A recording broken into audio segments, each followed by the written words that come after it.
یہ حضرت علی رضی اللہ عنہ کے عام جوانی کے واقعات چل رہے تھے، جہاں گزشتہ ویڈیو میں ہم نے آپ کو بتایا کہ کس طرح رسول اللہ صلی اللہ علیہ وسلم کی شہادت کی جھوٹی خبر پھیلی، مگر رسول اللہ صلی اللہ علیہ وسلم ابھی بھی پہاڑی پر مضبوطی سے کھڑے تھے۔ یہ منظر دیکھ کر حضرت علی رضی اللہ عنہ اور دوسرے صحابہ رضی اللہ عنہم پوری رفتار سے رسول اللہ صلی اللہ علیہ وسلم کی جانب بڑھے اور نہایت بہادری کے ساتھ اب صلی اللہ علیہ وسلم کے گرد ڈھال بن کر کھڑے ہو گئے۔ مسلمانوں نے ایک بار پھر پہاڑی پر اپنی صفیں مضبوط کر لیں اور بلندی سے دشمن پر پتھروں کی بارش شروع کر دی۔ جب مشرکین مکہ نے دیکھا کہ مسلمان دوبارہ سنبھل چکے ہیں اور اب ان کا حوصلہ ٹوٹنے والا نہیں، تو انہیں اندازہ ہو گیا کہ مزید لڑائی کا کوئی فائدہ نہیں، چنانچہ وہ مان الفاہد چھوڑ کر واپس مکہ کی طرف لوٹ گئے۔ یوں غزو الفاہد ایک ایسی جنگ ثابت ہوئی جس میں نہ مکمل فتح مسلمانوں کو حاصل ہوئی اور نہ ہی کفار کو، مگر یہ رسول اللہ صلی اللہ علیہ وسلم کی ہان مبارکہ کے نہایت کٹھن ترین ایام میں سے ایک تھا، کیونکہ اس مرکے میں 70 جانثار مسلمان شہید ہوئے، جن میں حضور صلی اللہ علیہ وسلم کے محبوب چچا حضرت حمزہ رضی اللہ عنہ بھی شامل تھے۔ اسی جنگ میں حضرت علی رضی اللہ عنہ کو تلواروں کے 16 گہرے زخم آئے۔ بعد ازاں نبی کریم صلی اللہ علیہ وسلم نے تمام شہداء کو الفاہد ہی کی سرزمین میں دفن کرنے کا حکم دیا اور پھر مسلمان غمگین دلوں کے ساتھ مدینہ واپس لوٹ آئے۔ کچھ عرصہ گزرا، حالات رفتہ رفتہ معمول پر آنے لگے۔ صحیح مسلم کی روایت ہے کہ ایک دن رسول اللہ صلی اللہ علیہ وسلم اپنی صاحبزادی حضرت فاطمہ رضی اللہ عنہا کے گھر تشریف لے گئے۔ اب صلی اللہ علیہ وسلم نے دریافت فرمایا، علی کہاں ہیں؟ حضرت فاطمہ رضی اللہ عنہا نے عرض کیا کہ کسی بات پر معمولی اختلاف ہوا تھا، جس کے بعد وہ گھر سے باہر چلے گئے۔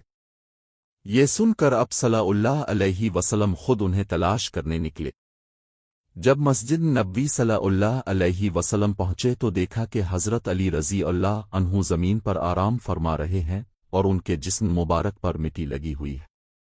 نبی اکرم صلی اللہ علیہ وسلم محبت بھرے انداز میں ان کے قریب بیٹھے، اپنے دست مبارک سے ان کے جسم سے مٹی جھاڑی اور فرمایا، کام آبا تاراب، کام آبا تاراب۔ عربی زبان میں تراب کا معنی مٹی ہے، اور اسی موقع پر حضرت علی رضی اللہ عنہ کو ابو تراب کا لقب عطا ہوا۔ یہ لقب انہیں اس قدر محبوب تھا کہ جب بھی کوئی اس نام سے پکارتا، ان کے لبوں پر مسکراہٹ آ جاتی۔ افسوس کے بعد کے زمانوں میں کچھ لوگوں نے اسی مبارک لقب کو تمسخر کا ذریعہ بنانے کی کوشش کی۔ اس واقعے کے کچھ ہی عرصے بعد ایک روز نبی کریم صلی اللہ علیہ وسلم مسجد میں صحابہ رضی اللہ عنہم کے ساتھ تشریف فرما تھے کہ ایک شخص خوشی سے دوڑتا ہوا حاضر ہوا اور عرض کی، رسول اللہ صلی اللہ علیہ وسلم مبارک ہو، اب کی صاحبزادی حضرت فاطمہ رضی اللہ عنہا کے یہاں بیٹے کی ولادت ہوئی ہے۔ یہ خوش خبری سنتے ہی اب صلی اللہ علیہ وسلم فوراً حضرت علی رضی اللہ عنہ کے گھر تشریف لے گئے۔ نومولود بچے کو اپنی آغوش میں لیا، اسے سینے سے لگایا اور بے پناہ شفقت کا اظہار فرمایا۔ پھر حضرت علی رضی اللہ عنہ سے پوچھا، تم نے اس بچے کا کیا نام رکھا ہے؟ حضرت علی رضی اللہ عنہ نے عرض کیا، میں نے اس کا نام ہرب رکھا ہے۔ حرب کا مطلب جنگ ہوتا، مگر رسول اللہ صلی اللہ علیہ وسلم نے فرمایا، نہیں، اس کا نام حسن ہوگا۔ یوں نواس رسول حضرت حسن رضی اللہ عنہ کا بابرکت نام خود نبی کریم صلی اللہ علیہ وسلم نے رکھا۔ حضرت حسن رضی اللہ عنہ اس وقت اب صلی اللہ علیہ وسلم کے پہلے نواسے تھے، اسی لیے اب صلی اللہ علیہ وسلم ان سے بے حد محبت فرماتے تھے۔ وقت گزرتا گیا اور جوں جوں حضرت حسن رضی اللہ عنہ بڑے ہوتے گئے، لوگوں نے دیکھا کہ ان کے چہر مبارک میں اپنے نانا جان رسول اللہ صلی اللہ علیہ وسلم کی جھلک نمایاں ہوتی جا رہی تھی۔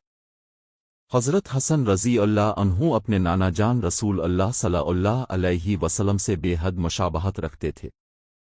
نبی کریم صلی اللہ علیہ وسلم اس دور کے سخت مزاج عرب معاشرے میں بھی اپنے نواسے حضرت حسن رضی اللہ عنہ سے ایسی شفقت فرماتے کہ اکثر انہیں اپنے مبارک کندھوں پر بٹھا کر مدینہ کی گلیوں میں لے کر چلتے۔ ایک روز ایک صحابی رضی اللہ عنہ نے عرض کیا، آ رسول اللہ صلی اللہ علیہ وسلم، میرے بھی کئی پوتے پوتیاں اور نواسے نواسیاں ہیں، مگر میں نے کبھی کسی سے وہ محبت نہیں کی جو اب حضرت حسن رضی اللہ عنہ سے فرماتے ہیں۔ ایک اور موقع پر جب حضرت حسن رضی اللہ عنہ اب صلی اللہ علیہ وسلم کے کندھوں پر سوار تھے، ایک صحابی رضی اللہ عنہ نے مسکرا کر کہا، اے حسن، تمہیں کتنی بہت بہترین سواری نصیب ہوئی ہے۔ یہ سن کر رسول اللہ صلی اللہ علیہ وسلم نے فرمایا، اور سوار کو بھی دیکھو، وہ بھی کتنا بہترین ہے۔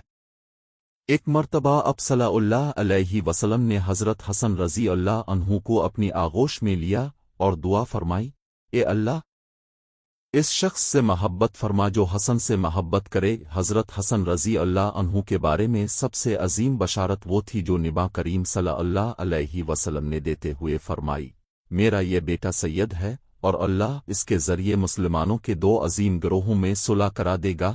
وقت نے ثابت کیا کہ یہ ارشاد حرف با حرف سچ تھا۔ بعد میں حضرت حسن رضی اللہ عنہ خلافۃ راشدہ کے آخری خلیفہ بنے اور مسلمانوں کا خون بہنے سے بچانے کے لیے اپنی خلافت رضاکارانہ طور پر چھوڑ دی۔ ادھر حضرت حسن رضی اللہ عنہ مدینہ میں پروان چڑھ رہے تھے، ادھر مکہ والوں کا غرور غزو الفاہد کے بعد مزید بڑھ چکا تھا۔ انہوں نے اس بار 10,000 کے لشکر کے ساتھ مدینہ پر چڑھائی کی تیاری مکمل کر لی۔ یہ تعداد اتنی زیادہ تھی کہ مدینہ کی پوری آبادی سے بھی کہیں بڑھ کر تھی۔ جب رسول اللہ صلی اللہ علیہ وسلم کو اس خطرے کی اطلاع ملی تو اب صلی اللہ علیہ وسلم نے تمام صحابہ رضی اللہ عنہم کا مشورہ طلب فرمایا۔ غور و خوض کے بعد فیصلہ ہوا کہ مسلمان مدینہ کے اندر رہ کر دفاع کریں گے اور شہر کے سامنے دو پہاڑوں کے درمیان ایک وسیع خندق کھودی جائے گی۔ چنانچہ سب نے دن رات محنت کی، یہاں تک کہ ایک عظیم خندق تیار ہو گئی۔ جب کفان مکہ کا لشکر مدینہ کے قریب پہنچا اور اس خندق کو دیکھا تو حیرت میں ڈوب گیا، کیونکہ وہ اتنی چوڑی اور گہری تھی کہ اسے عبور کرنا تقریباً ناممکن تھا۔ جو بھی آگے بڑھنے کی کوشش کرتا، مسلمان اپنے تیروں سے اسے پسپا کر دیتے۔ تقریباً 15 دن تک دونوں لشکر اپنی اپنی جگہ ڈٹے رہے۔ پھر آخر کار مکہ کے چند نامور جنگجو بے صبر ہو کر آگے بڑھے اور ایک مقام سے خندق عبور کرنے میں کامیاب ہو گئے۔ جب وہ مسلمانوں کے سامنے آ کھڑے ہوئے تو ان میں سب سے نمایاں اور خوفناک جنگجو عمرو بن عبد نواد آگے بڑھا۔ اس کی ہیبت ایسی تھی کہ بڑے بڑے بہادر اس کے نام سے کانپتے تھے۔ وہ میدان میں آ کر بلند آواز سے للکارنے لگا، تم میں سے کون ہے جو تنہا میرا مقابلہ کرے؟ یہ کوئی معمولی مبارز نہ تھا بلکہ عرب کے سب سے خطرناک اور ناقابل شکست جنگجو میں شمار ہوتا تھا۔ اس کی جسامت عام لوگوں سے کہیں زیادہ بلند تھی اور پورے مکہ میں اس کی طاقت، بہادری اور جنگی مہارت کے چرچے تھے۔ جب اس نے غرور بھرے انداز میں مسلمانوں کو مبارزت کا چیلنج دیا تو ہر طرف خاموشی چھا گئی۔ ایسے میں حضرت علی رضی اللہ عنہ صفوں سے آگے بڑھے۔ عمرو نے جب انہیں دیکھا تو طنزیہ لہجے میں کہا، بھتیجے، تم ابھی کم عمر ہو، واپس لوٹ جاؤ، میں تمہیں قتل نہیں کرنا چاہتا۔ حضرت علی رضی اللہ عنہ نے نہایت پر اعتماد انداز میں جواب دیا، لیکن میں تمہیں قتل کرنا چاہتا ہوں۔ یہ الفاظ سن کر عمرو غصے سے بھڑک گیا۔ وہ فوراً اپنے گھوڑے سے اترا، نیزہ سنبھالا اور پوری قوت کے ساتھ حضرت علی رضی اللہ عنہ پر حملہ آور ہوا۔ حضرت علی رضی اللہ عنہ نے بچاؤ کے لیے اپنی ڈھال سامنے کر لی، مگر وار اتنا شدید تھا کہ نیزہ ڈھال کو چیرتا ہوا اندر تک جا پہنچا اور اس کی نوک اب رضی اللہ عنہ کے چہر مبارک کو بھی چھو گئی۔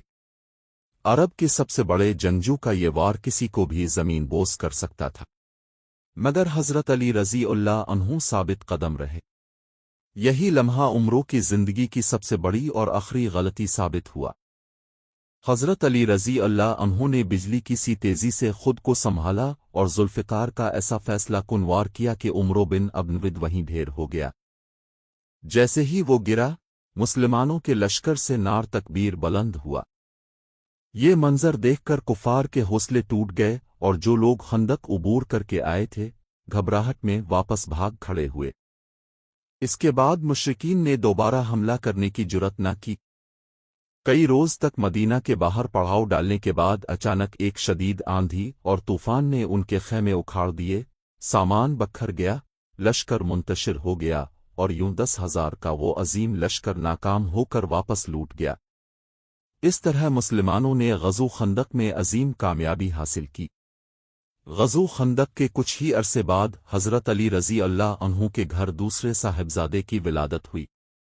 इस नौमौलूद का नाम भी खुद रसूल अल्लाह सल्लल्लाहु अलैहि वसल्लम ने हुसैन रखा और अब सल्लल्लाहु अलैहि वसल्लम ने अपने दस्त मुबारक से उनके कान में अज़ान दी। हज़रत हुसैन रज़ी अल्लाह अन्हु से भी नबी करीम सल्लल्लाहु अलैहि वसल्लम बेपनाह मोहब्बत फरमाते थे। एक रोज़ अब सल्लल्लाहु अलैहि वसल्लम सहाबा रज़ी अल्लाह अन्हुम के साथ कहीं तशरीफ़ ले जा रहे थे कि रास्ते में नन्हे हज़रत हुसैन रज़ी अल्लाह अन्हु खेलते हुए नजर आए। ये देखते ही आप सल्लल्लाहु अलैहि वसल्लम मोहब्बत से इनकी तरफ बढ़े। हज़रत हुसैन रज़ी अल्लाह अन्हु शोखी से उधर उधर दौड़ने लगे और नबी रहमत सल्लल्लाहु अलैहि वसल्लम भी उनके साथ मुस्कुराते हुए खेलने लगे। फिर अब सल्लल्लाहु अलैहि वसल्लम ने उन्हें पकड़ लिया, उनकी पेशाना मुबारक को चूमा और फरमाया, हुसैन मुझसे है और मैं हुसैन से हूँ। ए अल्लाह, इससे मोहब्बत फरमा जो हुसैन से मोहब्बत करे। हज़रत हुसैन रज़ी अल्लाह अन्हु अपने बड़े भाई हज़रत हसन रज़ी अल्लाह अन्हु से सिर्फ 1 साल छोटे थे और रसूल अल्लाह सल्लल्लाहु अलैहि वसल्लम दोनों से यकसा शफ़क़त फरमाते थे। अब सल्लल्लाहु अलैहि वसल्लम अक्सर फरमाया करते, हसन और हुसैन मेरी दुनिया के 2 फूल हैं। बाद के ज़माने में हज़रत हसन रज़ी अल्लाह अन्हु को ज़हर देकर शहीद किया गया, जबकि हज़रत इमाम हुसैन रज़ी अल्लाह अन्हु को उनके अहले खाना के साथ मान करबला में निहायत मज़लूमाना अंदाज में शहादत नसीब हुई। इसी साल जब हज़रत हुसैन रज़ी अल्लाह अन्हु की विलादत हुई, हज़रत अली रज़ी अल्लाह अन्हु पर एक बड़ा सदमा भी आया। उनकी वालिदा हज़रत फ़ातिमा बिन्त असद रज़ी अल्लाह अन्हा इस दुनिया से पर्दा फरमा गईं। मदीना के लोग उनकी तदफीन की तैयारी कर रहे थे। ये हज़रत अली रज़ी अल्लाह अन्हु के लिए इंतहाई रंज व गम का लम्हा था, मगर रसूल अल्लाह सल्लल्लाहु अलैहि वसल्लम भी इस गम में बराबर के शरीक थे, बल्कि अब सल्लल्लाहु अलैहि वसल्लम की कैफियत निहायत गमगीन थी। वजह ये थी कि अगरचे हज़रत अली रज़ी अल्लाह अन्हु ने अपनी ज़िंदगी का बड़ा हिस्सा नबी करीम सल्लल्लाहु अलैहि वसल्लम के घर में गुजारा था, मगर खुद अब सल्लल्लाहु अलैहि वसल्लम ने अपना बचपन हज़रत अबू तालिब के घर में बिसर किया था और हज़रत फ़ातिमा बिन्त असद रज़ी अल्लाह अन्हा हमेशा एक शफ़ीक माँ की तरह अब सल्लल्लाहु अलैहि वसल्लम का ख्याल रखती थी। जब रसूल अल्लाह सल्लल्लाहु अलैहि वसल्लम को उनके विसाल की खबर मिली तो अब सल्लल्लाहु अलैहि वसल्लम निहायत रंजीदा दिल के साथ फ़ौरन वहाँ तशरीफ़ ले गए और उन्हें देखकर निहायत रंजीदा आवाज़ में फरमाया, अब मेरी वालिदा के बाद मेरी माँ थीं। अब खुद भूखी रहती मगर मुझे खिलात, आपको खुद अच्छे लिबास की ज़रूरत होती मगर मुझे पहनात। ये अल्फाज नबी करीम सल्लल्लाहु अलैहि वसल्लम की इस मोहब्बत और एहसान शनासी का इजहार थे जो अब सल्लल्लाहु अलैहि वसल्लम अपने मोहसिनीन के लिए हमेशा रखते थे। जब तदफीन का वक्त आया तो अब सल्लल्लाहु अलैहि वसल्लम खुद कब्र में उतरे, इसे अपने दस्त मुबारक से दुरुस्त फरमाया और निहायत आजिज़ी से अल्लाह ताला के हुजूर दुआ की, ए अल्लाह, मेरी माँ फ़ातिमा बिन्त असद को बख्श दे और उनकी कब्र को कुशादा फरमा। फिर अब सल्लल्लाहु अलैहि वसल्लम ने अपनी मुबारक कमीज़ उतार कर उनके कफन के लिए अता फरमाई। इसके बाद उन्हें सुपुर्द खाक कर दिया गया।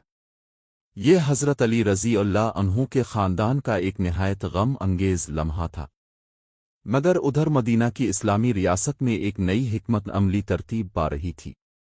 ग़ज़ो खंदक के बाद रसूल अल्लाह सल्लल्लाहु अलैहि वसल्लम ने सहाबा रज़ी अल्लाह अन्हुम के साथ पहली बार उम्रा अदा करने के इरादे से मक्का की तरफ सफ़र फरमाया।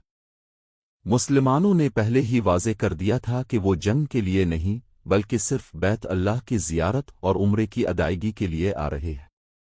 लेकिन जब मुसलमान मक्का के करीब पहुँचे तो कुफ़ार मक्का ने उनका रास्ता रोक लिया। कई दिन तक मुसलमान मक्का के बाहर क़याम किए रहे।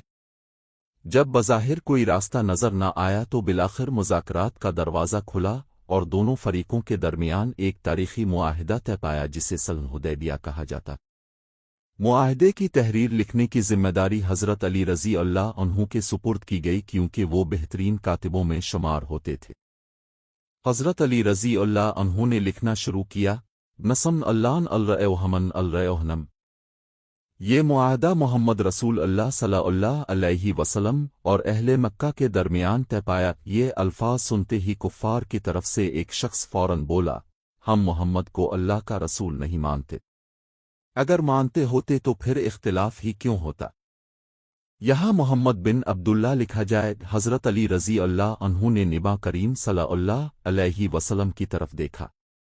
अब सल्लल्लाहु अलैहि वसल्लम ने निहायत तहम्मुल से फरमाया, अली, जो ये कहते हैं लिख दो। मगर यहाँ एक ऐसा लम्हा आया जिसने हज़रत अली रज़ी अल्लाह अन्हु की क़ल्बी वाबस्तगी को ज़ाहिर कर दिया। वो अली रज़ी अल्लाह अन्हु जिन्होंने बचपन से लेकर जवानी तक हर लम्हा नबी करीम सल्लल्लाहु अलैहि वसल्लम का साथ दिया था, अपनी तलवार से आप सल्लल्लाहु अलैहि वसल्लम की हिफाजत की थी, आज अपने हाथ से रसूल अल्लाह के अल्फाज मिटाने पर कादिर ना हो सके। उनके हाथ रुक गए। ये देखकर रसूल अल्लाह सल्लल्लाहु अलैहि वसल्लम ने फरमाया, मुझे दिखाओ कहाँ लिखा है। फिर अब सल्लल्लाहु अलैहि वसल्लम ने अपने दस्त मुबारक से रसूल अल्लाह के अल्फाज मिटाए और फरमाया कि इसकी जगह मोहम्मद बिन अब्दुल्ला लिख दिया जाए। यूं मुसलमानों और अहले मक्का के दरमियान सल्ह हुदैबिया का अजीम मुआहिदा तय पाया और मुसलमान वापस मदीना लूट आए। इब्तिदा में बहुत से मुसलमानों को ये मुआहिदा बज़ाहिर सख्त महसूस हुआ, लेकिन वक्त ने साबित कर दिया कि ये एक अजीम हिकमत और दूर अंदेशी पर मबनी फैसला था। इस मुआहिदे की एक अहम शिक ये थी कि 10 बरस तक दोनों फरीक एक दूसरे के खिलाफ जंग नहीं करेंगे। जंगों के रुक जाने से मुसलमानों को सुकून का मौका मिला, मगर मदीना की मुआशी हालत अभी भी कमज़ोर थी। अक्सर सहाबा रज़ी अल्लाह अन्हुम निहायत सादा और तंगदस्ती की ज़िंदगी गुजार रहे थे। खुद नबी करीम सल्लल्लाहु अलैहि वसल्लम का घराना भी इसी कैफियत से गुजर रहा था। हज़रत अली रज़ी अल्लाह अन्हु और हज़रत फ़ातिमा रज़ी अल्लाह अन्हा के घर भी अक्सर फाक़े की नौबत आ जाती। एक रोज़ रसूल अल्लाह सल्लल्लाहु अलैहि वसल्लम अपनी साहिबजादी हज़रत फ़ातिमा रज़ी अल्लाह अन्हा के घर तशरीफ़ ले गए। अब सल्लल्लाहु अलैहि वसल्लम ने देखा कि न हज़रत अली रज़ी अल्लाह अन्हु मौजूद हैं और न हज़रत हसन रज़ी अल्लाह अन्हु और हज़रत हुसैन रज़ी अल्लाह अन्हु। अब सल्लल्लाहु अलैहि वसल्लम ने दरियाफ्त फरमाया तो हज़रत फ़ातिमा रज़ी अल्लाह अन्हा ने निहायत रंज के साथ अर्ज़ किया, घर में खाने पीने की कोई चीज़ न थी। बच्चे भूख से बेकरार हो रहे थे तो अली रज़ी अल्लाह अन्हु उनके लिए कुछ तलाश करने बाहर गए। हज़रत हसन रज़ी अल्लाह अन्हु और हज़रत हुसैन रज़ी अल्लाह अन्हु को भी अपने साथ बाहर ले गए ताकि बच्चे भूख की शिद्दत से रोने न लगें। रसूल अल्लाह सल्लल्लाहु अलैहि वसल्लम उन्हें तलाश करते हुए निकले तो देखा कि हज़रत अली रज़ी अल्लाह अन्हु एक शख्स के बाग में निहायत मशक्क़त के साथ मज़दूरी कर रहे, जबकि नन्हे हज़रत हसन रज़ी अल्लाह अन्हु और हज़रत हुसैन रज़ी अल्लाह अन्हु करीब बैठे खेल रहे। हज़रत अली रज़ी अल्लाह अन्हु ने पूरा दिन सख्त मेहनत की, इस कदर मशक्क़त की कि उनके हाथों पर ज़ख्म पड़ गए। दिन भर की इस थका देने वाली मजदूरी के बदले में उन्हें सिर्फ 16 खजूरें मिले। वही चंद खजूरें वो अपने बच्चों और हज़रत फ़ातिमा रज़ी अल्लाह अन्हा के लिए लेकर आए। ये इस घराने की जिंदगी थी जो मदीना की क़ियादत कर रहा था। ये वही ख़ानदान था जिसके सरबराह रसूल अल्लाह सल्लल्लाहु अलैहि वसल्लम थे, मगर सादगी, क़नाअत और सब्र उनकी पहचान थी। हज़रत अली रज़ी अल्लाह अन्हु और हज़रत फ़ातिमा रज़ी अल्लाह अन्हा घर के तमाम काम अपने हाथों से करते थे, कोई खादिम आमददगार उनके पास न था। रिवायतों में आता है कि मुसलसल फाकों और कमज़ोरी के बाइस हज़रत फ़ातिमा रज़ी अल्लाह अन्हा जब आटा गूंदते तो कई बार उनके हाथ थकन से बर्तन से फिसल जाते और उन्हें तकलीफ़ पहुँचती। इधर हज़रत अली रज़ी अल्लाह अन्हु भी मुसलसल मेहनत व मशक्क़त से कमज़ोर हो चुके थे। एक दिन हज़रत अली रज़ी अल्लाह अन्हु ने हज़रत फ़ातिमा रज़ी अल्लाह अन्हा से अर्ज़ किया कि आप अपने वालिद मोहतरम रसूल अल्लाह सल्लल्लाहु अलैहि वसल्लम से एक खादिम की दरख्वास्त कर दें ताकि कुछ आसानी हो जाए। हज़रत फ़ातिमा रज़ी अल्लाह अन्हा ने जाकर अर्ज़ किया, मगर नबी करीम सल्लल्लाहु अलैहि वसल्लम अपने अहले बैत को आम मुसलमानों पर तरजीह देना पसंद ना फरमाते थे। अब सल्लल्लाहु अलैहि वसल्लम ने उनकी तकलीफ ज़रूर महसूस की मगर कोई खादिम अता न फरमाया। अलबत्ता उन्हें वो मुबारक तस्बीह तालीम फरमाई जो बाद में तस्बीह फातिमा के नाम से मरूफ हुई। ये बात वाज़े थी कि मुसलमान इस तंदस्ती में हमेशा नहीं रह सकते थे और फिर तारीख़ एक नए मोड़ की तरफ बढ़ी। मुसलमानों की ज़िंदगी में एक अजीम तब्दीली आने वाली थी और इस तब्दीली का नाम था ग़ज़ो खैबर। अब तक मुसलमानों की बड़ी जंगें ज़्यादातर मक्का वालों के साथ हुई थीं, मगर सल्ह हुदैबिया के बाद 10 साल तक मक्का से जंग मुमकिन न थी। चुनांचे मुसलमानों की तवज्जो अब अरब के एक और ताकतवर मरकज़ की तरफ हुई जिसका नाम खैबर था। खैबर मदीना के करीब वाक़े एक निहायत मजबूत और खुशहाल इलाका था। ये इस दौर में अरब के यहूदी कबाइल का सबसे बड़ा मरकज़ समझा जाता था। यहाँ के लोग तिजारत, ज़राअत और माली वसाइल में बहुत ताकतवर थे। उनकी दौलत का बड़ा हिस्सा खैबर के मजबूत क़लों में महफूज था। इन क़लों में सोना, चांदी, कीमती साजो सामान और बेशुमार वसाइल जमा थे। यहूदियों को अपनी दौलत की हिफाजत का पूरा एहसास था, इसीलिए उन्होंने खैबर को नाकाबिले तस्खीर बनाने के लिए इसके गिर्द बुलंद फसीलें तामीर की थीं, मजबूत क़ले बनाए थे और अक्सर क़ले बुलंद पहाड़ियों पर तामीर किए गए थे। यही वजह थी कि सदियों तक कोई ताकत इन क़लों को फतह न कर सकी। खैबर के क़ले अपनी मजबूती, बुलंदी और दिफाई हिकमत अमली की वजह से पूरे अरब में मशहूर थे। आज भी उनके आसार इस हकीकत की गवाही देते हैं कि इस ज़माने में ये मकाम किस कदर ताकतवर और नाकाबिले शिकस्त समझा जाता था। बज़ाहिर ऐसा महसूस होता था कि खैबर को फतह करना नामुमकिन है, मगर तारीख़ गवाह है कि जब ईमान, हिकमत और अल्लाह की नुसरत साथ हो तो मजबूत से मजबूत क़ले भी सुरंगों हो जाते हैं। खैबर को फतह करना बज़ाहिर नामुमकिन दिखाई देता था और इब्तिदा में मुसलमानों का भी इस पर हमले का कोई इरादा न था। लेकिन फिर इत्तला मिली कि खैबर के यहूदी कबाइल एक बड़ा लश्कर जमा कर रहे हैं और मदीना पर हमले की तैयारी कर रहे हैं। ये खबर इंतहाई संगीन थी। जब रसूल अल्लाह सल्लल्लाहु अलैहि वसल्लम को इस साजिश का इल्म हुआ तो अब सल्लल्लाहु अलैहि वसल्लम ने फ़ौरन सहाबा रज़ी अल्लाह अन्हुम को जिहाद के लिए तैयार होने का हुक्म फरमाया। फिर 1400 जाबाज मुसलमानों के साथ, इससे पहले कि दुश्मन हमला आवर होता, अब सल्लल्लाहु अलैहि वसल्लम खैबर की तरफ रवाना हो गए। जैसे ही खैबर के लोगों ने मुसलमानों के लश्कर को आते देखा, वो फ़ौरन अपने मजबूत क़लों में दाखिल हो गए। तमाम दरवाजे बंद कर लिए और दिफाई पोजीशन संभाल ली। मुसलमानों ने क़लों का मुहासरा कर लिया और हमले शुरू हुए। मगर जूं ही मुसलमान करीब पहुंचते, क़लों की बुलंद फसीलों से तीरों और पत्थरों की बारिश शुरू हो जाती। दुश्मन हर ज़ाविये से हमला आवर था। मुसलमान बार बार पेश कदमी करते मगर शदीद मुज़ाहमत के बाइस पीछे हटना पड़ता। रसूल अल्लाह सल्लल्लाहु अलैहि वसल्लम ने मुख्तलिफ मौक़े पर मुख्तलिफ दस्तों को हमले की क़ियादत सौंपी, मगर खैबर के क़लों का दिफा इस कदर मजबूत था कि हर बार मुसलमानों को वापस आना पड़ा। बाज़ रवायत के मुताबिक हज़रत अबू बकर सिद्दीक़ रज़ी अल्लाह अन्हु और हज़रत उमर फ़ारूक रज़ी अल्लाह अन्हु ने भी लश्कर की क़ियादत करते हुए पेश कदमी की।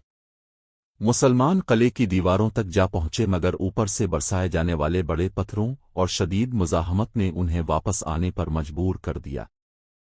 कई दिन गुजर गए। मुसलसल हमलों के बावजूद फतह दिखाई न दे रही थी। लश्कर के अंदर बेचैनी बढ़ने लगी। ऐसे नाजुक मौके पर रसूल अल्लाह सल्लल्लाहु अलैहि वसल्लम ने तमाम सहाबा रज़ी अल्लाह अन्हुम को जमा फरमाया और एक ऐसा ऐलान किया जिसने सब के दिलों में नई उम्मीद जगा दी।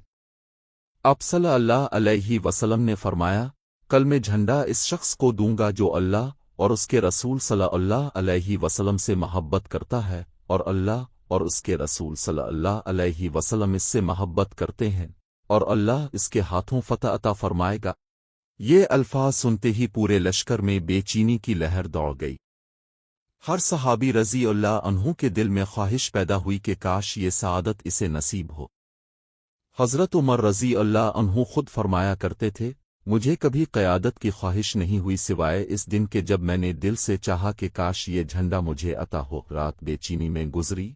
अगली सुबह सूरज तुलू होते ही सहाबा रजी अल्लाह अन्हुम दूर दूर से आकर नबी करीम सल्लल्लाहु अलैहि वसल्लम के खैमे के करीब जमा होने लगे।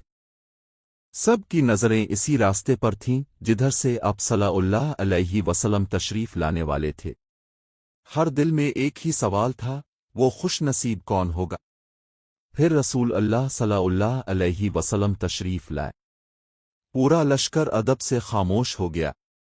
अब सल्लल्लाहु अलैहि वसल्लम ने मजमा पर निगाह डाली और फरमाया, अली कहाँ है? ये सुनते ही सब हैरान रह गए। लोग इधर उधर देखने लगे, मगर हज़रत अली रज़ी अल्लाह अन्हु इस वक्त मौजूद न थे। वजह ये थी कि उनकी आंखों में सख्त तकलीफ थी।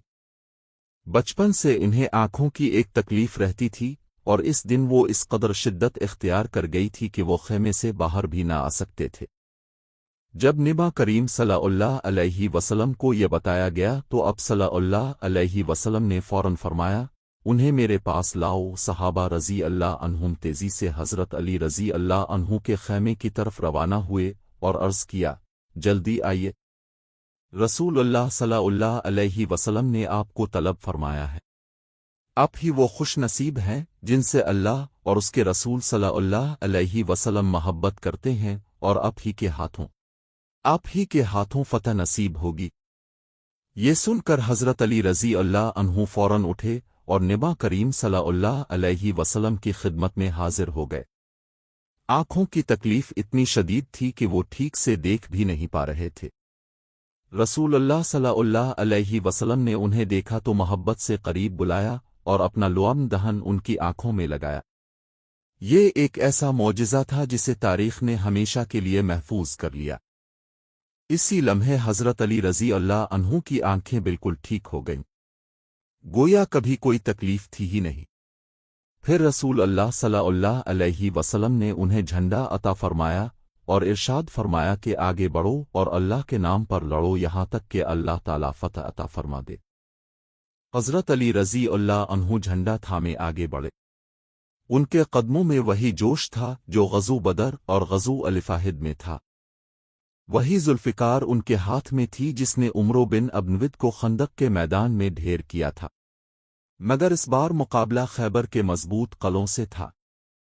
हज़रत अली रज़ी अल्लाह अन्हु जब कले के करीब पहुंचे तो खैबर का सबसे बड़ा और नामवर जंगजू मराइब सामने आ गया। मरहूब अपनी बेपनाह ताकत और जंगी महारत की वजह से पूरे अरब में जाना जाता था। वो 2 हाथ की तलवार चलाता था और उसकी जसामत और कुव्वत का कोई सानी न था। वो बुलंद आवाज से ललकारता हुआ मैदान में आया। हज़रत अली रज़ी अल्लाह अन्हु ने भी ललकार का जवाब ललकार से दिया और दोनों के दरमियान सख्त मुकाबला हुआ। ये मुकाबला ज़्यादा देर न चला। हज़रत अली रज़ी अल्लाह अन्हु ने जुल्फ़िकार का ऐसा वार किया कि मरहूब वहीं ढेर हो गया।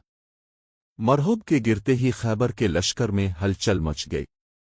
उनका सबसे बड़ा सहारा खत्म हो चुका था। हज़रत अली रज़ी अल्लाह अन्हु ने आगे बढ़कर किले के दरवाजे पर जोरदार हमला किया। रवायात में आता है कि अब रज़ी अल्लाह अन्हु ने किले का इतना बड़ा दरवाज़ा उखाड़ दिया जिसे उठाना आम इंसानों के बस की बात न थी, और फिर मुसलमान इस दरवाजे से किले के अंदर दाखिल हो गए। एक के बाद एक किले फतह होते गए और यूं वो खैबर जिसे नाकाबिले तस्खीर समझा जाता था मुसलमानों के कदमों में आ गया। ग़ज़ू खैबर की इस अजीम फतह ने मुसलमानों की माली हालत भी बदल दी। खैबर के क़लों में जो दौलत और वसाइल महफूज थे वो मुसलमानों के हाथ लगे और बरसों की तंगदस्ती के बाद मदीना की इस्लामी रियासत में खुशहाली की एक नई सुबह तुलू हुई। हज़रत अली रज़ी अल्लाह अन्हु और हज़रत फ़ातिमा रज़ी अल्लाह अन्हा के घर में भी कुछ आसानी आई। वो घर जहाँ कभी 16 खजूरें पूरे दिन की मजदूरी का सिला होती थीं। ग़ज़ू खैबर के बाद रसूल अल्लाह सल्लल्लाहु अलैहि वसल्लम ने मुख्तलिफ समतों में इस्लाम का पैगाम फैलाने के लिए खुतूत रवाना फरमाए। ये वो दौर था जब इस्लाम तेज़ी से फैल रहा था और अरब के मुख्तलिफ कबाइल जौक दर जौक इस्लाम के दामन में आ रहे थे। हज़रत अली रज़ी अल्लाह अन्हु भी इन मुहिम्मात में शरीक रहे जिनमें इस्लाम का पैगाम दूर दराज इलाकों तक पहुँचाया जाता था। वो जहाँ भी गए अपनी बेमिसाल शुजाअत, फसाहत और इल्म से लोगों को मुतासिर किया। اسی دوران ایک اور عظیم واقعہ پیش آیا جو فتح مکہ کے نام سے تاریخ میں ہمیشہ کے لیے محفوظ ہو گیا۔ صلح حدیبیہ کی خلاف ورزی کے بعد رسول اللہ صلی اللہ علیہ وسلم نے 10,000 سے زائد صحابہ رضی اللہ عنہم کے ساتھ مکہ کی طرف مارچ فرمایا۔ یہ وہ مکہ تھا جہاں سے اب صلی اللہ علیہ وسلم کو ہجرت پر مجبور کیا گیا تھا، جہاں مسلمانوں پر ظلم و ستم کے پہاڑ توڑے گئے تھے، مگر آج اللہ کی مدد سے وہی شہر فتح ہونے والا تھا۔ جب مسلمانوں کا یہ عظیم لشکر مکہ کے قریب پہنچا تو مکہ کے لوگوں کی ہمت جواب دے گئی۔ حضرت ابو سفیان رضی اللہ عنہ نے آ کر اسلام قبول کر لیا اور مکہ بغیر کسی بڑی جنگ کے فتح ہو گیا۔ رسول اللہ صلی اللہ علیہ وسلم نے فتح کے دن عام معافی کا اعلان فرمایا۔ وہ لوگ جنہوں نے برسوں تک مسلمانوں پر ظلم کیے تھے انہیں بھی معاف کر دیا گیا۔ یہ اسلام کی عظمت اور نبی کریم صلی اللہ علیہ وسلم کے اخلاص عظیم کا ایک روشن باب تھا۔ فتح مکہ کے موقع پر حضرت علی رضی اللہ عنہ کا ایک اور تاریخی کارنامہ سامنے آیا۔ خانہ کعبہ کو بتوں سے پاک کرنے کا مقدس فریضہ انجام دیا جا رہا تھا۔ خانہ کعبہ کی بلند دیواروں پر بھی بت نصب تھے۔ رسول اللہ صلی اللہ علیہ وسلم نے حضرت علی رضی اللہ عنہ کو حکم فرمایا کہ وہ ان بتوں کو بھی اتارے۔ حضرت علی رضی اللہ عنہ نے رسول اللہ صلی اللہ علیہ وسلم کے مبارک کندھوں پر قدم رکھا اور اونچائی پر نصب ان بتوں کو اپنے ہاتھوں سے توڑ کر زمین پر گرا دیا۔ یوں وہ گھر جو اللہ کا گھر تھا ہر طرح کی آلودگی سے پاک ہو گیا۔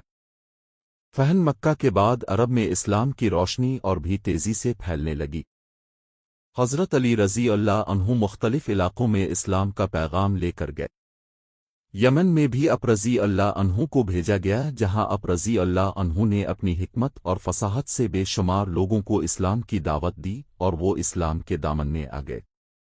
پھر وہ لمحہ آیا جو ہر مسلمان کے دل پر ہمیشہ کے لیے نقش ہو گیا۔ رسول اللہ صلی اللہ علیہ وسلم نے حجۃ الوداع ادا فرمایا۔ یہ آپ صلی اللہ علیہ وسلم کا آخری حج تھا۔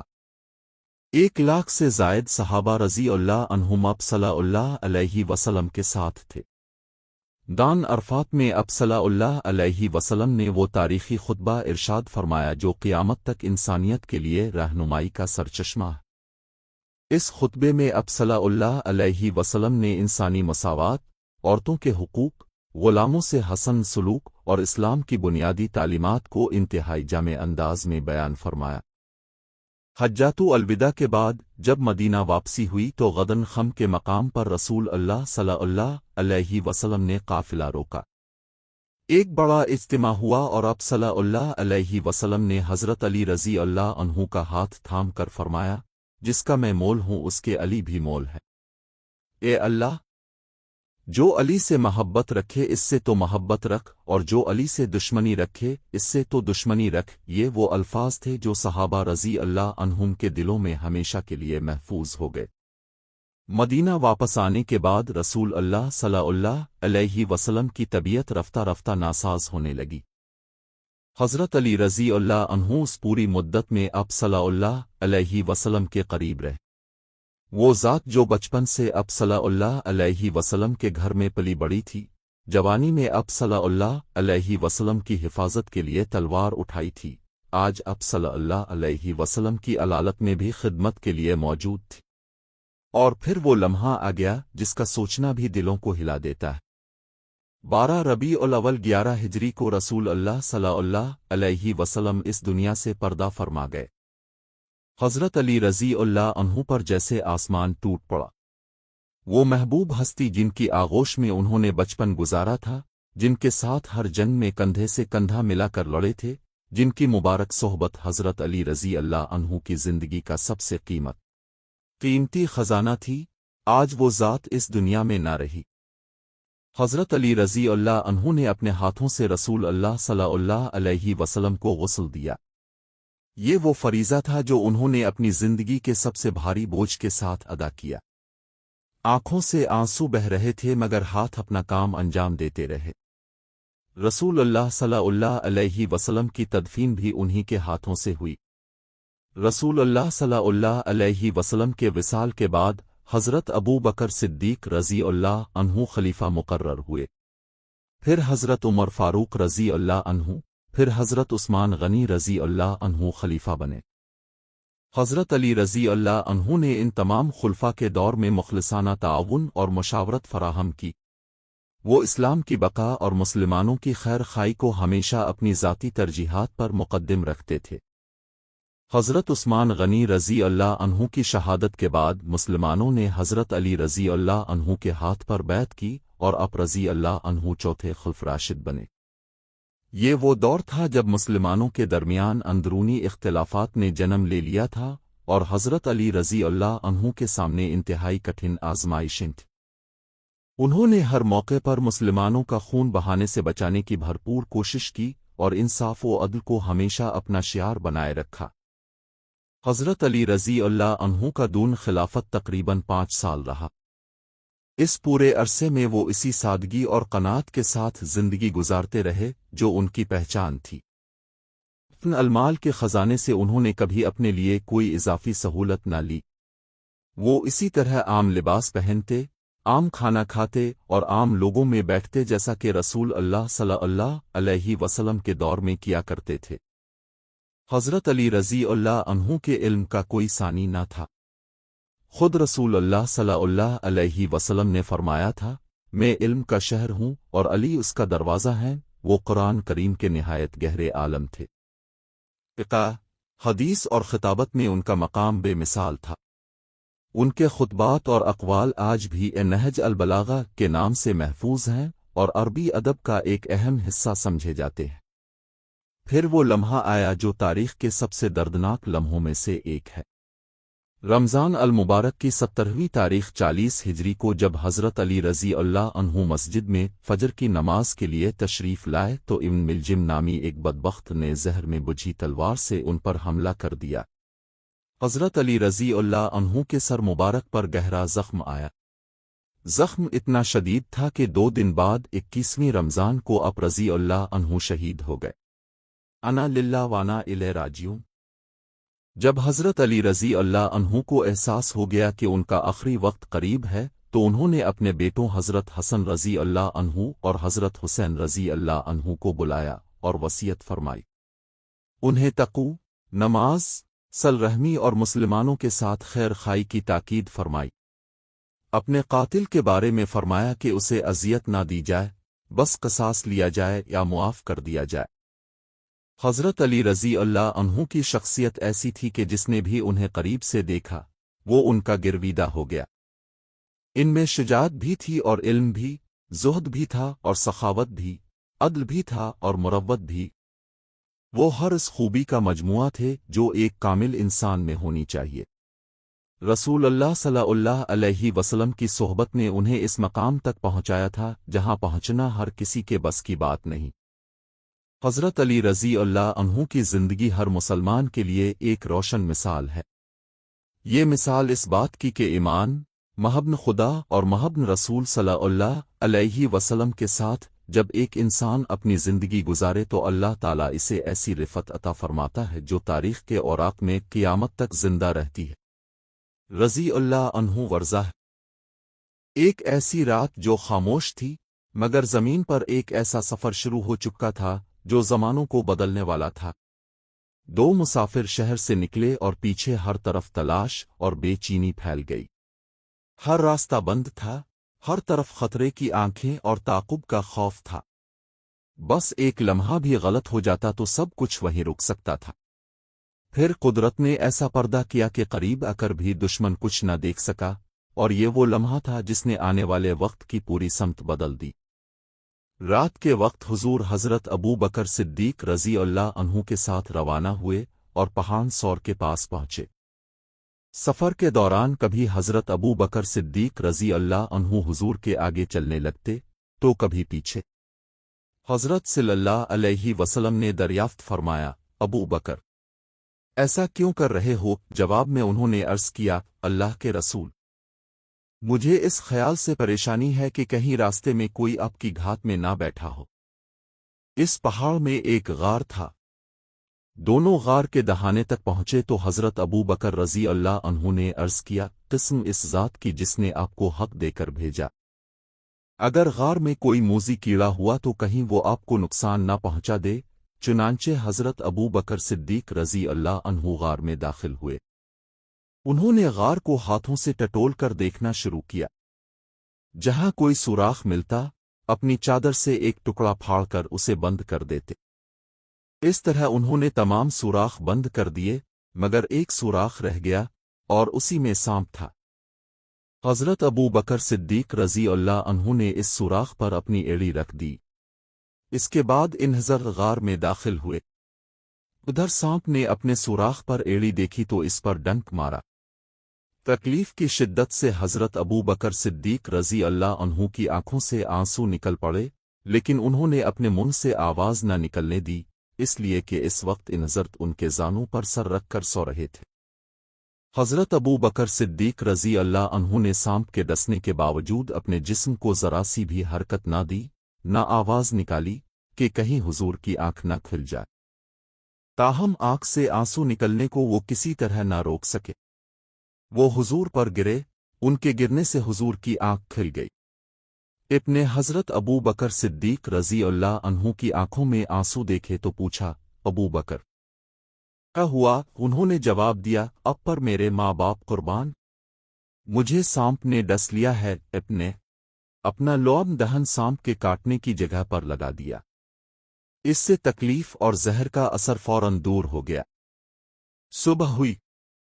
इन्हज़रत ने हज़रत अबू बकर रज़ी अल्लाह अन्हु के जिस्म पर चादर नज़र न आई तो फरमाया, अबू बकर चादर कहाँ है? तर्स किया, अल्लाह के रसूल, मैंने चादर फाड़ फाड़ कर इस गार के सुराख बंद किए हैं। इब्ने दुआ के लिए हाथ उठा दिए और फरमाया, ए अल्लाह, अबू बकर को जन्नत में मेरा साथी बनाना। इसी वक्त अल्लाह ताला ने वही के ज़रिए खबर दी कि आपकी दुआ कबूल कर ली गई है। अबू बकर सिद्दीक़ रज़ी अल्लाह अन्हु इन रास्तों से अक्सर तिजारत के लिए जाते रहते थे। उन्हें अक्सर लोग जानते थे, इसलिए इनसे किसी ने ये नहीं पूछा कि आप कौन हैं।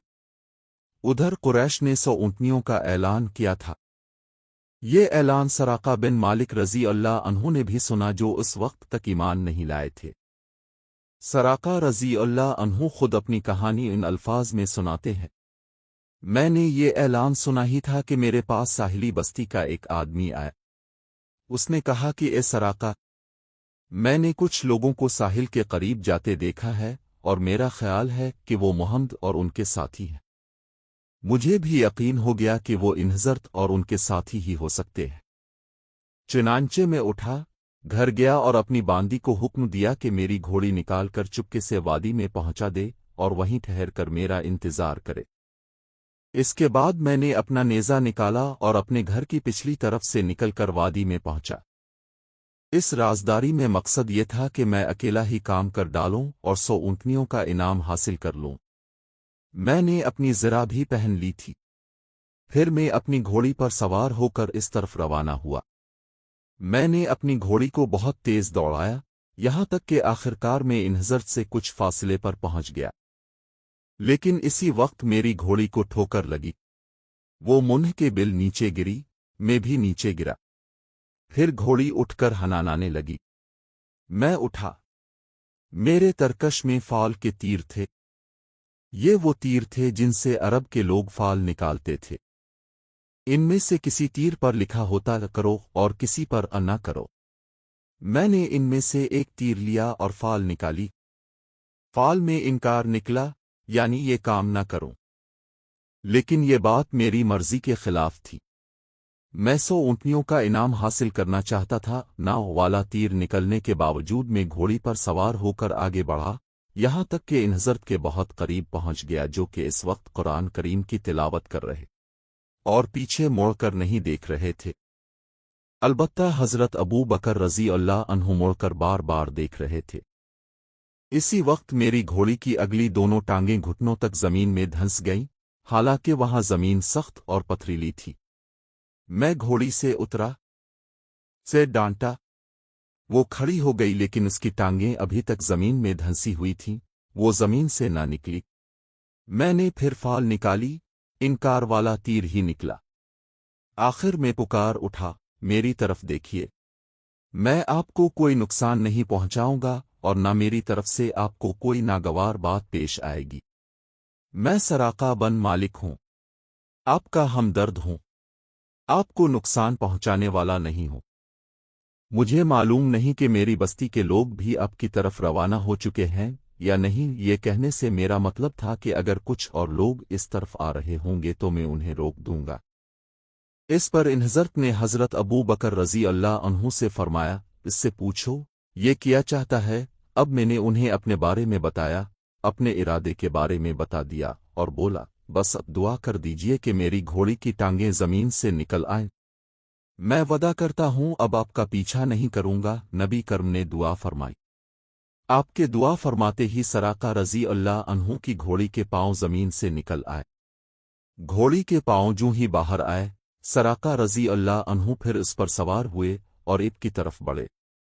इब ने दुआ फरमाई, ए अल्लाह, हमें इससे बाज रख। इस दुआ के साथ ही घोड़ी पीठ तक ज़मीन में धंस गई। अब उन्होंने कहा, ए मोहम्मद, मैं कसम खा कर कहता हूं, मुझे इस मुसीबत से निजात दिला दे, मैं आपका हमदर्द साबित होऊंगा। नबी अकरम ने इरशाद फरमाया, ए ज़मीन, इसे छोड़ दे। ये फरमाना था कि उनकी घोड़ी ज़मीन से निकल आई। बाज़ तफासीर में लिखा है कि सराका रज़ी अल्लाह अन्हु ने 7 मरतबा वदा खिलाफी की, हर बार ऐसा ही हुआ। बाज़ रवायत में है कि ऐसा 3 बार हुआ। आखिर हज़रत सराका रज़ी अल्लाह अन्हु समझ गए कि वो अब तक नहीं पहुंच सकते। चुनांचे उन्होंने कहा, मैं अब आपका पीछा नहीं करूंगा। आप मेरे सामान में से कुछ लेना चाहीं तो ले लें, सफ़र में आपके काम आएगा। हुजूर ने उनसे कुछ लेने से इनकार कर दिया और फरमाया, तुम बस अपने आप को रोके रखो और किसी को हम तक ना आने दो। इब्ने सराका रज़ी अल्लाह अन्हु से ये भी फरमाया, ए सराका, उस वक्त तुम्हारा क्या हाल होगा जब तुम्हें कसर के कंगन पहनाए जाएंगे।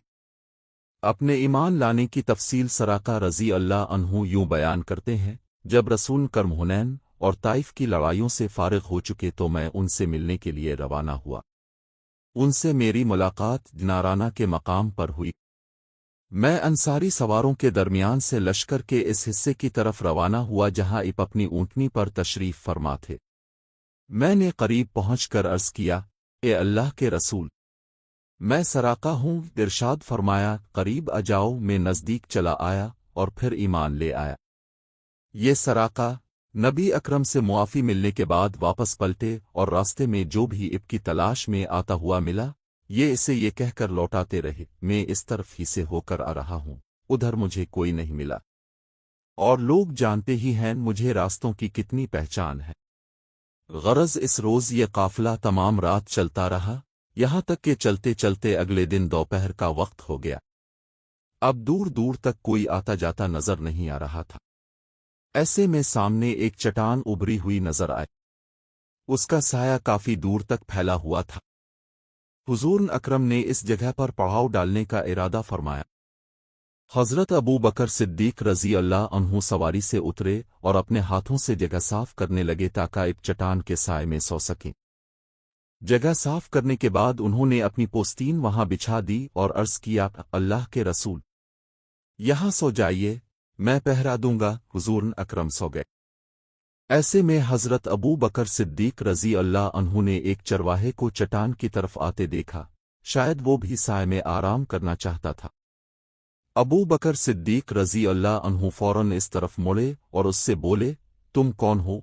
उसने बताया, मैं मक्का का रहने वाला एक चरवाहा हूँ। हज़रत अबू बकर सिद्दीक रज़ी अल्लाह अन्हु ने पूछा, क्या तुम्हारी बकरियों में कोई दूध वाली बिक्री है? जवाब में उसने कहा, यहाँ है। फिर वो एक बिक्री सामने लाया, अपने एक बर्तन में दूध दोहा और हज़रत अबू बकर सिद्दीक रज़ी अल्लाह अन्हु को दिया। वो दूध का बर्तन उठाए इब के पास आए। उन्होंने इब को जगाना मुनासिब ना समझा।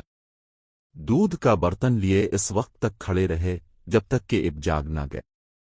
हज़रत अबू बकर सिद्दीक रज़ी अल्लाह अन्हु ने दूध में पानी की धार डाली ताकि वो ठंडा हो जाए, फिर खिदमत में पेश किया और अर्ज़ किया, ये दूध पी लीजिए। इब ने दूध नोश फरमाया और पूछा, क्या रवानगी का वक्त हो गया? हज़रत अबू बकर सिद्दीक रज़ी अल्लाह अन्हु ने अर्ज़ किया, जी हाँ, हो गया है। अब ये काफ़िला फिर रवाना हुआ। अभी कुछ दूर ही गए होंगे कि एक खैमा नजर आया। खैमे के बाहर एक औरत बैठी थी। ये अलिफाम्नो माबद रज़ी अल्लाह अन्हा थीं, जो इस वक्त तक इस्लाम की दावत से महरूम थीं। उनका नाम आतिका था। ये एक बहादुर और शरीफ खातून थीं। नज़दीक आने पर हुजूर को माबद रज़ी अल्लाह अन्हा के पास एक बिकरी खड़ी नजर आई। वो बहुत ही कमज़ोर और दुबली पुतली सी बिकरी थी। इब्ने माबद रज़ी अल्लाह अन्हा से दरियाफ्त किया, क्या उसके थनों में दूध है?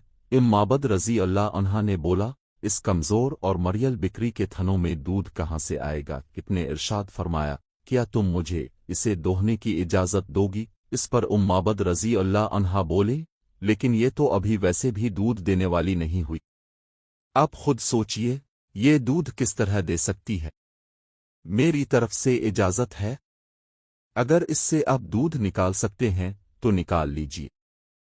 हज़रत अबू बकर सिद्दीक रज़ी अल्लाह अन्हु इस बिकरी को हुजूर अकरम के पास ले आए। हुजूर ने इसकी कमर और थनों पर हाथ फेरा और दुआ की कि अल्लाह, इस बिकरी में हमारे लिए बरकत अता फरमा। जूं ही इब्ने ये दुआ मांगी, बिकरी के थन दूध से भर गए और उनसे दूध टपकने लगा। ये नज़ारा देखकर माबद रज़ी अल्लाह अन्हा हैरत ज़दा रह गईं। इब्ने इरशाद फरमाया, ये एक बर्तन लाओ। हज़रत माबद रज़ी अल्लाह अन्हा एक बर्तन उठा लाईं। वो इतना बड़ा था कि इससे 8-10 आदमी सैराब हो सकते थे। हुजूर ने बिकरी का दूध निकाला। इसके थनों में दूध बहुत भर गया था।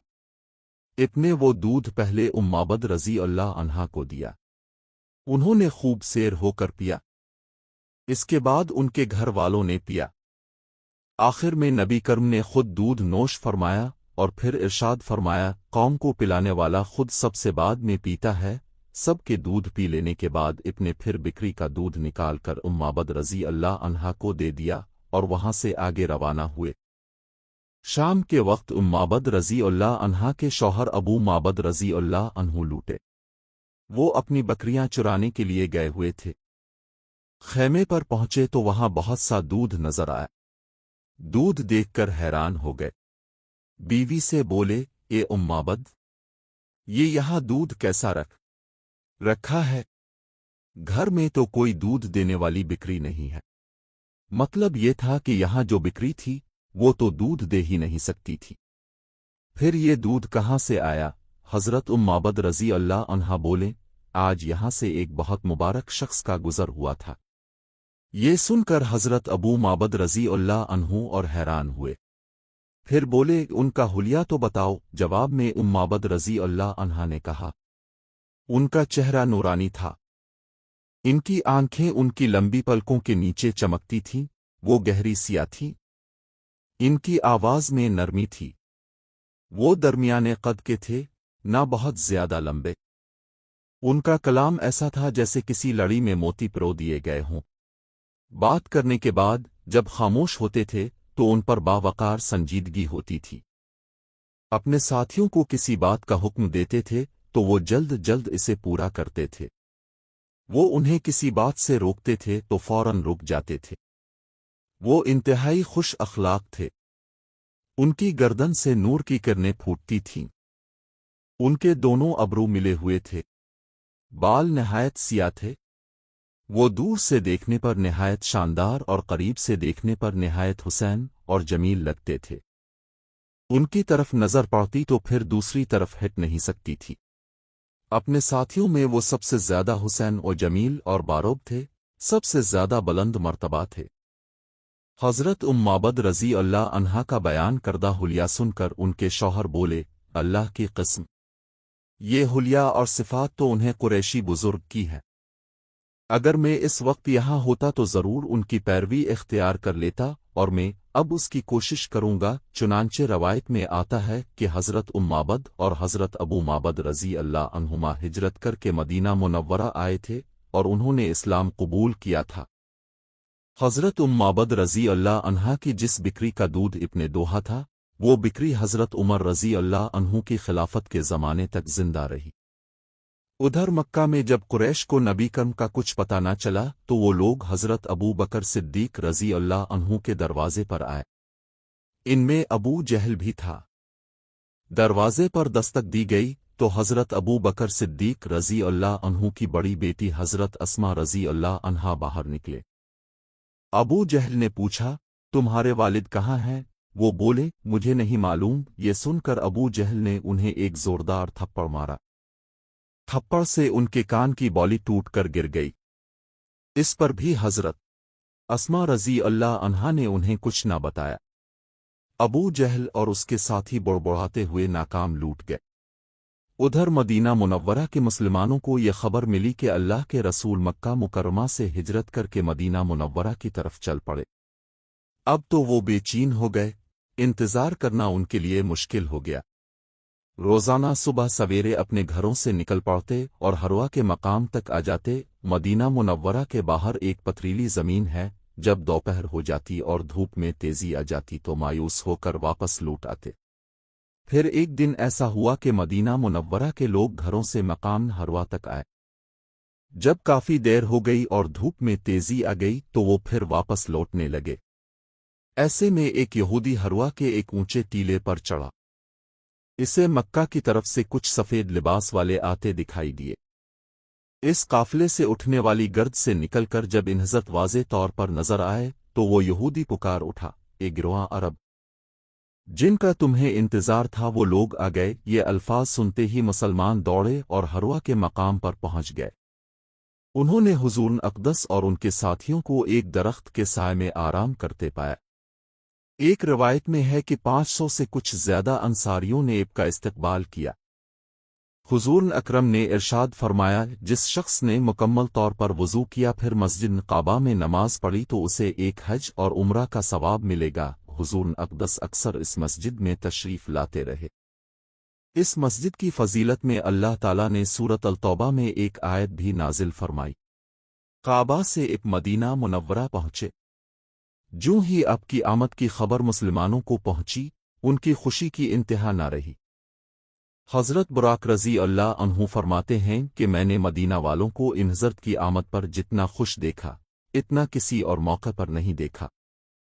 सब लोग इब के रास्ते में दोनों तरफ आ खड़े हुए और औरतें छतों पर चढ़ गईं ताकि आपकी आमद का मंजर देख सकें। औरतें और बच्चे खुशी में ये अशार पढ़ने लगे, 14वें रात का चांद हम पर तुलू हुआ है। जब तक अल्लाह ताला को पुकारने वाला इस सरज़मीन पर बाकी है, हम पर उस नेमत का शुक्र अदा करना वाजिब है। ये आने वाले शख्स जो हम में पैगंबर बनाकर भेजे गए हैं, अब ऐसे अहकामात लेकर आए हैं जिनकी पैरवी और इताअत वाजिब है थी। इसलिए अब दिन रात अल्लाह ताला से दुआ करते रहते, ये मेरे रब, मुझे एक नेक और फरमाबरदार बेटा अता फरमा। वक्त गुजरता रहा, उम्र बढ़ती गई, लेकिन अब की उम्मीद कभी खत्म न हुई। 84 बरस की उम्र में भी अब निहायत आजिज़ी से अल्लाह ताला के हुजूर अर्ज़ करते रहे, ये अल्लाह, मैं तेरी रहमत से मायूस नहीं हूँ, मुझे ऐसी औलाद अता फरमा जो बुढ़ापे में मेरा सहारा बने। आखिरकार अल्लाह ताला ने अपने खलील की दुआ कबूल फरमा ली और 84 साल की उम्र में हज़रत इब्राहीम अलैहिस्सलाम को एक खूबसूरत बेटा अता फरमाया जिनका नाम हज़रत इस्माइल अलैहिस्सलाम रखा गया। ज़रा तसव्वुर कीजिए, एक बाप जिसे इतनी तवील उम्र के बाद बेटा नसीब हुआ हो, उसकी मोहब्बत अपने लख्न जिगर के लिए कितनी बेमिसाल होगी। हज़रत इब्राहीम अलैहिस्सलाम हर वक्त हज़रत इस्माइल अलैहिस्सलाम को अपने सीने से लगाए रखते, मोहब्बत से चूमते, कंधों पर बिठाकर बाजारों में ले जाते और शफ़क़त भरे अंदाज में उनके साथ खेलते रहते। अभी हज़रत इस्माइल अलैहिस्सलाम की पैदाइश को एक हफ्ता भी ना गुज़रा था कि हज़रत जिब्राइल अलैहिस्सलाम अल्लाह ताला का पैगाम लेकर हज़रत इब्राहीम अलैहिस्सलाम के पास हाजिर हुए और फरमाया कि अल्लाह के नबी, अल्लाह ताला का हुक्म है कि आप अपनी ज़ौजा और अपने नन्हे बच्चे को खुद से जुदा कर दें। ये हुक्म सुनकर हज़रत इब्राहीम अलैहिस्सलाम का दिल लरज़ उठा और अपने निहायत दर्द भरे लहजे में फरमाया, ये जिब्राइल अलैहिस्सलाम, मैं अपनी बीवी और अपने मासूम बच्चे को कहाँ छोड़कर जाऊं? हज़रत जिब्राइल अलैहिस्सलाम ने जवाब दिया, जहां अल्लाह ताला का हुक्म होगा मैं आपको वहीं ले जाऊंगा। कल सुबह में इंसानी शक्ल में एक ऊंट पर आऊंगा। आप अपनी ज़ौजा हज़रत हाजरा रज़ी अल्लाह अन्हा और अपने बेटे हज़रत इस्माइल अलैहि अस्सलाम को तैयार रखें और मेरे पीछे चल पड़ी। अगली सुबह हज़रत जिब्राइल अलैहि अस्सलाम ऊंट पर सवार होकर तशरीफ़ लाए।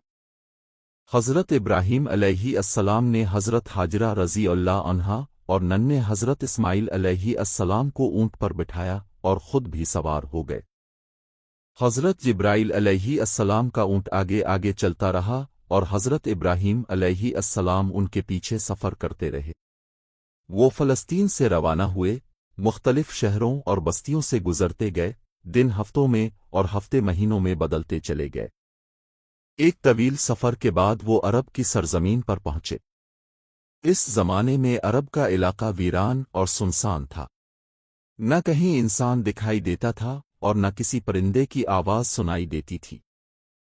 हज़रत जिब्राइल अलैहि अस्सलाम का ऊंट सियाह और खामोश पहाड़ों के दरमियान मुसलसल आगे बढ़ता रहा, यहाँ तक कि वो 4 बुलंद पहाड़ों के दरमियान एक ऐसी वादी में पहुँच गए जहाँ आज खान कबा मौजूद है, लेकिन इस वक्त वहाँ दूर दूर तक जिंदगी का कोई निशान न था। हज़रत जिब्राइल अलैहि अस्सलाम ने अपना ऊंट रोका और फरमाया, ए इब्राहीम। ये वही लम्हा था जब हज़रत इब्राहीम अलैहि अस्सलाम का दिल शिद्दत गम से लरज़ उठा। यही वो अजीम नबी थे जो आग में डाले जाने के वक्त भी साबित कदम रहे और सिर्फ इतना फरमाया था, मेरा रब मेरे लिए काफ़ी है। लेकिन आज जब उन्हें हुक्म मिला कि अपनी बीवी और मासूम बच्चे को इस बेआब ओगिया मकाम पर छोड़ दें, तो उनका दिल बेचैन हो गया। अपने दर्द भरे लहजे में अर्ज़ किया, ए जिब्राइल अलैहि अस्सलाम, आप ये क्या फरमा रहे हैं? यहाँ ना पानी है, ना खुराक और ना ही कोई इंसान। मेरी बीवी और मेरा नन्हा बच्चा इस वीराने में कैसे जिंदा रहेंगे? हज़रत जिब्राइल अलैहि अस्सलाम ने निहायत सुकून से फरमाया, ए अल्लाह के नबी, यही अल्लाह ताला का हुक्म है।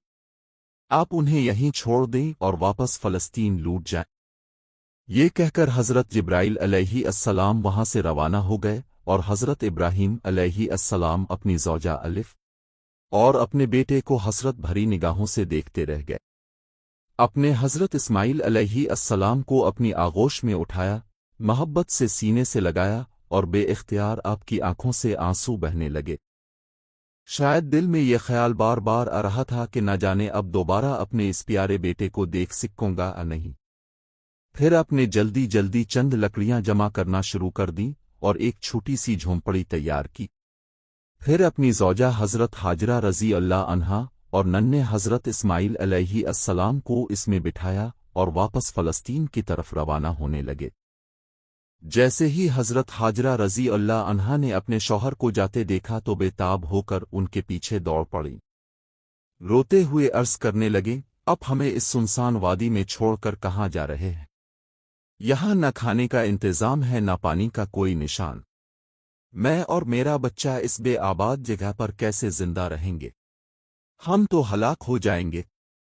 हज़रत इब्राहीम अलैहि अस्सलाम जवाब देने ही वाले थे कि हज़रत जिब्राइल अलैहि अस्सलाम दोबारा हाजिर हुए और फरमाया, ए अल्लाह के नबी, अल्लाह ताला का हुक्म है कि आप अपनी ज़ौजा को कोई जवाब ना दें और खामोशी के साथ वापस लौट जाएं। ज़रा सोचिए, इस बूढ़े बाप के दिल पर क्या गुजर रही होगी जिसे 84 बरस की दुआओं और इंतज़ार के बाद एक बेटा नसीब हुआ था, जो उसकी आंखों की ठंडक और दिल का सुकून था, और आज वही बाप इसे एक वीरान और बेआब ओगिया सरजमीन में छोड़कर जा रहा था। ऊंट आहिस्ता आहिस्ता आगे बढ़ रहा था और हज़रत हाजरा रज़ी अल्लाह अन्हा हज़रत इस्माइल अलैहि अस्सलाम को गोद में लिए बेबसी के आलम में इसके पीछे दौड़ती जा रही थी।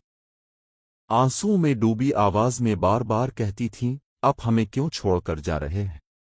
मैं आपके बगैर इस सुनसान मकाम पर कैसे जिंदगी गुजारूंगी? मेरा मासूम बच्चा तो प्यास और भूख से मर जाएगा। आप तो जानते हैं कि ये बच्चा हमें कितनी दुआओं, तमन्नाओं और इल्तिजाओं के बाद अता हुआ है। क्या आप उसे यूं तन्हा छोड़ देंगे? हज़रत हाजरा रज़ी अल्लाह अन्हा मुसलसल सवाल करती रहें, मगर हज़रत इब्राहीम अलैहि अस्सलाम को अल्लाह ताला की तरफ से खामोश रहने का हुक्म था। उनका दिल गम से टुकड़े टुकड़े हो रहा था, लेकिन ज़बान पर खामोशी तारी थी, सिर्फ अपने रब की रज़ा के लिए।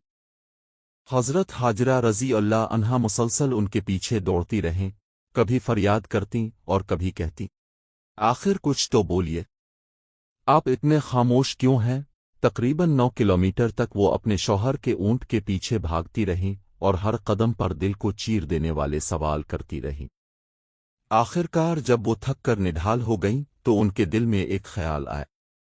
انہوں نے سوچا، میرے شوہر اللہ کے نبی ہیں، وہ اپنی مرضی سے کوئی کام نہیں کرتے، ضرور یہ اللہ تعالیٰ کا حکم ہوگا۔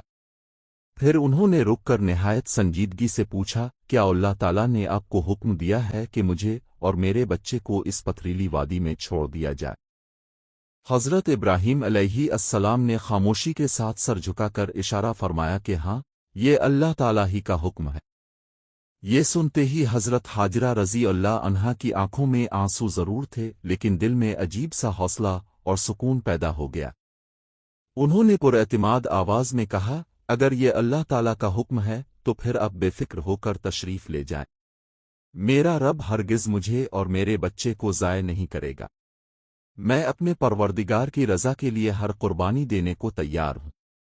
یہ کہہ کر وہ وہیں کھڑی رہیں اور خاموش نظروں سے اپنے شوہر کو دور جاتے دیکھتی رہی۔ حضرت ابراہیم علیہ السلام کا اونٹ آہستہ آہستہ نظروں سے اوجھل ہونے لگا، پھر اچانک ایک پہاڑی کے پیچھے غائب ہو گیا اور حضرت حاجرہ رضی اللہ عنہا کی آنکھوں سے اپنے شوہر کا آخری منظر بھی چھپ گیا۔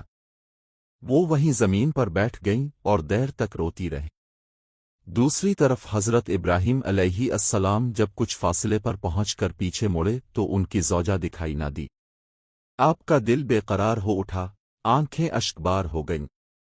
اپنا اونٹ پہاڑی کے دامن میں روکا، اللہ تعالیٰ کے حضور سجدے میں گر گئے اور نہایت عاجزی سے دعا کرنے لگے، اے میرے رب، تیرے ہی حکم پر میں نے اپنی بیوی اور اپنے معصوم بچے کو اس سنسان اور بے آباد وادی میں چھوڑا ہے، جہاں نہ پانی ہے، نہ خوراک اور نہ زندگی کا کوئی سہارا۔ مجھے نہیں معلوم یہ کیسے زندہ رہیں گے، مگر اے اللہ، تو ہی ان کا محافظ، کارساز اور رزق دینے والا ہے، تو ہی ان کی حفاظت فرما۔ یہ دعا مانگنے کے بعد حضرت ابراہیم علیہ السلام واپس فلسطین کی طرف روانہ ہو گئے۔ ادھر حضرت حاجرہ رضی اللہ عنہا اپنے ننھے بیٹے حضرت اسماعیل علیہ السلام کو گود میں اٹھائے آہستہ آہستہ اس جھونپڑی کی طرف بڑھنے لگیں جو حضرت ابراہیم علیہ السلام نے ان کے لیے تیار کی تھی۔ چاروں طرف گہرا سکوت طاری تھا، نہ کسی انسان کی آواز، نہ کسی پرندے کی چہچہاہٹ۔ حضرت حاجرہ رضی اللہ عنہا کوئی عام عورت نہ تھیں، وہ مصر کے بادشاہ کے محل میں پرورش پانے والی باوقار شہزادی تھیں۔ لیکن آج اللہ تعالیٰ کی طرف سے ان کے لیے ایک عظیم آزمائش مقدر ہو چکی تھی۔ جب وہ جھونپڑی میں پہنچی تو رات گہری ہو چکی تھی۔ وہ خاموشی کے ساتھ حضرت اسماعیل علیہ السلام کو سینے سے لگائے بیٹھی رہیں۔ چاروں طرف سیاہ پہاڑ خاموش کھڑے تھے اور آسمان بے شمار ستاروں سے جگمگا رہا تھا، مگر اس ویران منظر میں یوں محسوس ہوتا تھا جیسے خود آسمان بھی ان کی تنہائی اور غم کو دیکھ کر خاموش ہو گیا ہو۔ شاید چاند بھی حیرت سے سوچ رہا ہوگا کہ یہ کون صبر والی ماں ہے جو اس سنسان وادی میں اپنے ننھے بچے کو گود میں لیے اللہ تعالیٰ کی رضا پر راضی بیٹھی ہے، اور شاید وہ خاموش پہاڑ بھی اس عظیم ماں کے حوصلے پر حیران کھڑے ہوں گے۔ حضرت حاجرہ رضی اللہ عنہا اپنے ننھے بچے کو گود میں لیے اس سنسان وادی میں تنہا بیٹھی تھیں۔ یہ ایسا علاقہ تھا جہاں نہ کسی پرندے کی آواز سنائی دیتی تھی، نہ پانی کا کوئی نشان تھا، نہ خوراک اور نہ ہی کوئی انسان۔ ہر طرف خاموشی اور ویرانی کا راج تھا۔ شاید وہ خاموش فضا بھی حیران تھی کہ آخر یہ کون عجیب عورت ہے جو اس بے آباد مقام پر اپنے معصوم بچے کو سینے سے لگائے بیٹھی ہے، اور کیوں اس کی آنکھوں سے آنسو بہہ رہے ہیں۔ دوستو، یہ تھی ہماری عظیم ماں حضرت حاجرہ رضی اللہ عنہا، جنہوں نے اپنی پوری زندگی اللہ تعالیٰ کی رضا کے لیے قربان کر دی۔ عام انسان معمولی تکلیف پر گھبرا جاتا ہے، لیکن حضرت حاجرہ رضی اللہ عنہا کے صبر، یقین اور اللہ تعالیٰ پر بھروسے کی مثال بے مثال تھی۔ وہ اکیلی سنسان پہاڑوں کے درمیان تاریک رات میں صرف اپنے رب پر توکل کیے بیٹھی تھیں۔ بظاہر ان کے سامنے موت، بھوک اور پیاس کے سوا کچھ نہ تھا، मगर उनका दिल फिर भी अल्लाह ताला की रहमत से पुरोमीद था। शायद वो आसमान की तरफ देखकर आहिस्ता से कहती होंगी, ए मेरे रब, मैंने तो सिर्फ तेरे हुक्म को कबूल किया है, अब तो ही मेरा सहारा है। जब हज़रत इब्राहीम अलैहिस्सलाम हज़रत हाजरा रज़ी अल्लाह अन्हा और अपने शिरखार बेटे हज़रत इस्माइल अलैहिस्सलाम को मक्का की वीरान वादी में छोड़कर वापस चले गए तो हज़रत हाजरा रज़ी अल्लाह अन्हा शदीद परेशानी में मुब्तला हो गईं। वो पानी ख़त्म हो गया। अब उनकी परेशानी और बढ़ गई कि अपने प्यारे बच्चे के लिए पानी कहाँ से लाएं। उन्हें अच्छी तरह मालूम था कि आसपास कहीं पानी का कोई वजूद नहीं, मगर एक माँ अपने बच्चे को प्यास से तड़पता हुआ कैसे देख सकती है। इसी उम्मीद में कि शायद कहीं से पानी नजर आ जाए, हज़रत हाजरा रज़ी अल्लाह अन्हा बेचैन होकर सफ़ा पहाड़ी पर चढ़ गईं। वो दूर दूर तक देखती रहें मगर कहीं पानी दिखाई ना दिया। फिर फौरन दौड़ती हुई मरवा पहाड़ी की तरफ गईं, लेकिन वहां भी जिंदगी का कोई निशान न था। दोस्तों, जब इंसान पर मुसीबत आती है तो कोई ना कोई उसका सहारा बन जाता है, मगर इस दिन इस सख्त और पथरीली जमीन पर हज़रत हाजरा रज़ी अल्लाह अन्हा के साथ सिवाय अल्लाह ताला के कोई ना था। लेकिन वो एक बेबस माँ थीं, अकेली अपने बच्चे को प्यास से तड़पते देख रही थीं और उसके लिए कुछ भी करने की ताकत नहीं रखती थीं। हज़रत हाजरा रज़ी अल्लाह अन्हा की आंखों में आंसू थे।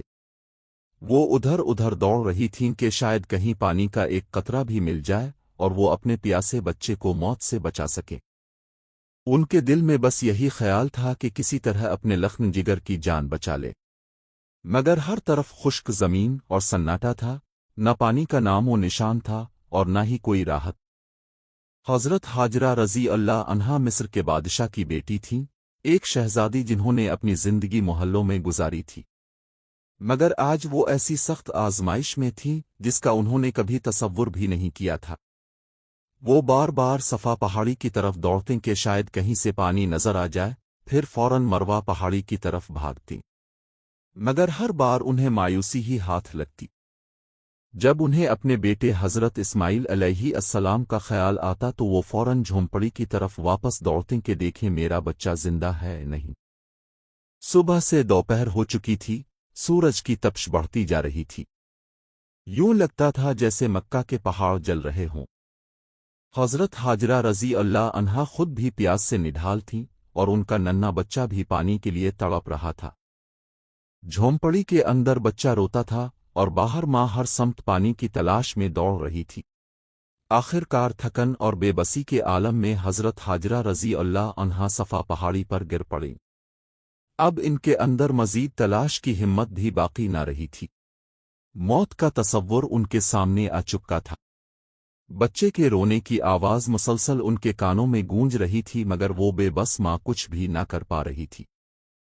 इस मासूम की तकलीफ देखकर उनकी आंखों से आंसू रुकने का नाम नहीं ले रहे थे।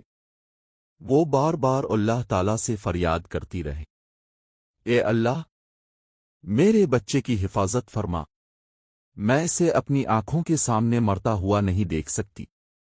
मैं यहाँ इस पहाड़ पर प्यास से मर जाऊंगी और मेरा बच्चा इस झोंपड़ी में तड़प कर दम तोड़ देगा। ए रब, हम बेबस माँ बेटे पर रहम फरमा। ये कहकर वो एक पत्थर से टेक लगाकर बैठ गईं और आंखें बंद कर ले। लेकिन नन्हे हज़रत इस्माइल अलैहिस्सलाम के रोने की आवाज़ अब भी उनके कानों में गूंज रही थी। और वाकई कोई माँ अपने बच्चे की तकलीफ को कैसे बर्दाश्त कर सकती है। हज़रत हाजरा रज़ी अल्लाह अन्हा ने जब थोड़ी देर बाद सर उठाया और झोंपड़ी की तरफ देखा तो जो मंजर उनकी आंखों के सामने था, इसे देखकर उनकी जान में जान आ गई। उन्होंने देखा कि झोंपड़ी के करीब एक शख्स मौजूद है और जमीन से जोरदार अंदाज में पानी उबल रहा है। हैरत और खुशी के आलम में वो फौरन दौड़ती हुई वहां पहुंची, मगर करीब जाकर देखा तो वो शख्स वहां मौजूद न था, जैसे वो अचानक गायब हो गया हो।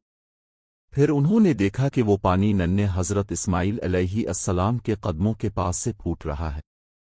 अल्लाह ताला ने अपने नबी हज़रत इस्माइल अलैहिस्सलाम और उनकी वालिदा हज़रत हाजरा रज़ी अल्लाह अन्हा के लिए मक्का की सख्त और बंजर ज़मीन से अपनी कुदरत से पानी जारी फरमा दिया था। दरअसल हज़रत जिब्राइल अलैहिस्सलाम तशरीफ़ लाए थे اور انہوں نے ننھے حضرت اسماعیل علیہ السلام کے دل میں یہ خیال ڈالا کہ اپنی ایڑی زمین پر ماریں، اور جیسے ہی انہوں نے ایڑی ماری تو اسی جگہ سے پانی کا چشمہ پھوٹ پڑا۔ اس کے بعد حضرت جبرائیل علیہ السلام وہاں سے تشریف لے گئے۔ حضرت حاجرہ رضی اللہ عنہا جب یہ منظر دیکھیں تو بے اختیار سجدے میں گر گئیں اور روتے ہوئے اللہ تعالیٰ کا شکر ادا کرنے لگیں۔ انہوں نے فوراً اپنے پیاسے بچے کو وہ پانی پلایا۔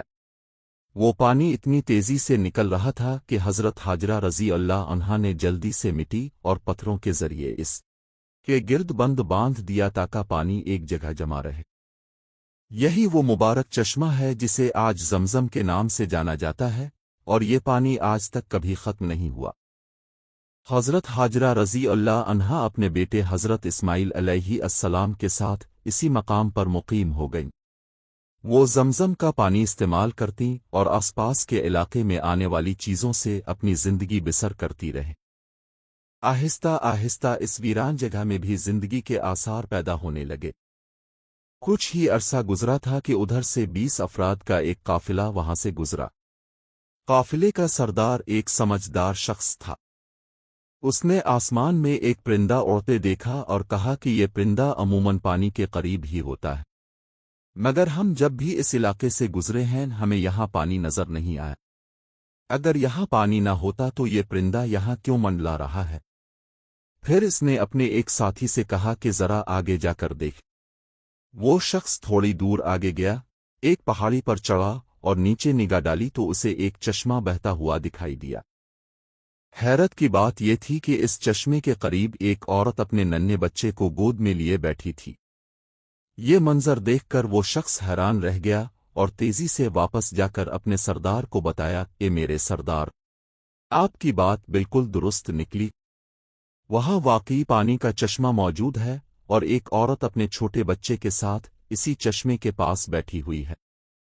سردار یہ سن کر حیرت میں ڈوب گیا، کیونکہ اس سنسان اور ویران علاقے میں کسی عورت کا موجود ہونا ناقابل یقین بات تھی۔ وہ فوراً اپنے قافلے کے ساتھ اس چشمے کی طرف روانہ ہوا۔ جب وہ وہاں پہنچا تو اس نے دیکھا کہ حضرت حاجرہ رضی اللہ عنہا اپنے ننھے بیٹے حضرت اسماعیل علیہ السلام کو گود میں لیے چشمے کے قریب بیٹھی ہے۔ سردار نے حیرت سے پوچھا، اے خاتون، تم کون ہو؟ حضرت حاجرہ رضی اللہ عنہا نے نہایت سادگی اور وقار کے ساتھ اپنا تعارف کروایا اور فرمایا، میں حضرت ابراہیم علیہ السلام کی زوجہ ہوں۔ اللہ تعالیٰ کے حکم سے میرے شوہر نے مجھے اس وادی میں چھوڑا تھا اور اللہ تعالیٰ نے اپنی قدرت سے ہمارے لیے یہاں یہ پانی جاری فرما دیا۔ ہم اسی پانی کے ذریعے اپنی زندگی گزار رہے ہیں۔ یہ سن کر سردار بے حد متاثر ہوا اور کہنے لگا، اے نیک خاتون، اگر تم اجازت دو تو ہم بھی اپنے اہل و عیال کے ساتھ یہاں تمہارے قریب آباد ہو جائیں۔ ہم بھی اسی چشمے کے پاس بسنا چاہتے ہیں۔ حضرت حاجرہ رضی اللہ عنہا نے وہ اسی سنسان وادی میں کھڑی اپنے شوہر کو دور جاتے دیکھتی رہی۔ وقت گزرتا گیا۔ حضرت ابراہیم علیہ السلام فلسطین میں اور حضرت حاجرہ رضی اللہ عنہا اپنے بیٹے کے ساتھ اسی ویران علاقے میں زندگی گزارتی رہی۔ یوں کئی سال گزر گئے اور حضرت اسماعیل علیہ السلام تقریباً 7 سال کے ہو گئے۔ ان 7 برسوں میں حضرت ابراہیم علیہ السلام کو دوبارہ مکہ آنے کی اجازت نہ ملی۔ وہ دن رات اپنے اہل و عیال کو یاد کرتے اور ان کے لیے دعائیں کرتے رہتے۔ 7 سال بعد ایک رات حضرت ابراہیم علیہ السلام نے خواب دیکھا کہ کوئی کہہ رہا ہے، اے ابراہیم، اپنی سب سے محبوب اور قیمتی چیز اللہ کے لیے قربان کر دو۔ یہ سن کر وہ گھبرا کر بیدار ہو گئے۔ اگلی صبح انہوں نے اللہ کی رضا کے لیے 100 بکریاں قربان کر دیں، لیکن اگلی رات پھر وہی خواب آیا۔ اس بار آواز تھی، اے ابراہیم، اپنی سب سے قیمتی چیز اللہ کے لیے قربان کر دو۔ چنانچہ انہوں نے 100 اونٹ اللہ کی راہ میں قربان کر دیے، مگر تیسری رات پھر وہی پیغام آیا۔ اب حضرت ابراہیم علیہ السلام سمجھ گئے کہ اشارہ کس طرف ہے، کیونکہ دنیا میں ان کے لیے سب سے زیادہ محبوب ان کا بیٹا حضرت اسماعیل علیہ السلام تھے۔ ان کے دل میں یقین بیٹھ گیا کہ اللہ تعالیٰ کا حکم یہی ہے کہ اپنے بیٹے کو اس کی رضا کے لیے قربان کرے۔ صبح हुई तो हज़रत इब्राहीम अलैहिस्सलाम ने तेज़ धार छुरी ली, ऊँटनी पर सवार हुए और मक्का की तरफ रवाना हो गए। उस वक्त उनकी उम्र तकरीबन 92 बरस थी। जरा सोचिए दोस्तों, जिस बेटे के लिए 40 साल दुआएं मांगी गईं, जिसे बुढ़ापे में हासिल किया गया, जिसके साथ मुकम्मल मोहब्बत के लम्हात भी नसीब ना हो सके, और अब जब मुलाकात की इजाज़त मिली तो साथ ही ये अजीम इम्तिहान भी आ गया कि इसी महबूब बेटे को अल्लाह के हुक्म पर कुर्बान करना है। ये हुक्म हज़रत इब्राहीम अलैहिस्सलाम के दिल पर हर लम्हा एक नया इम्तिहान बनकर उतरता था।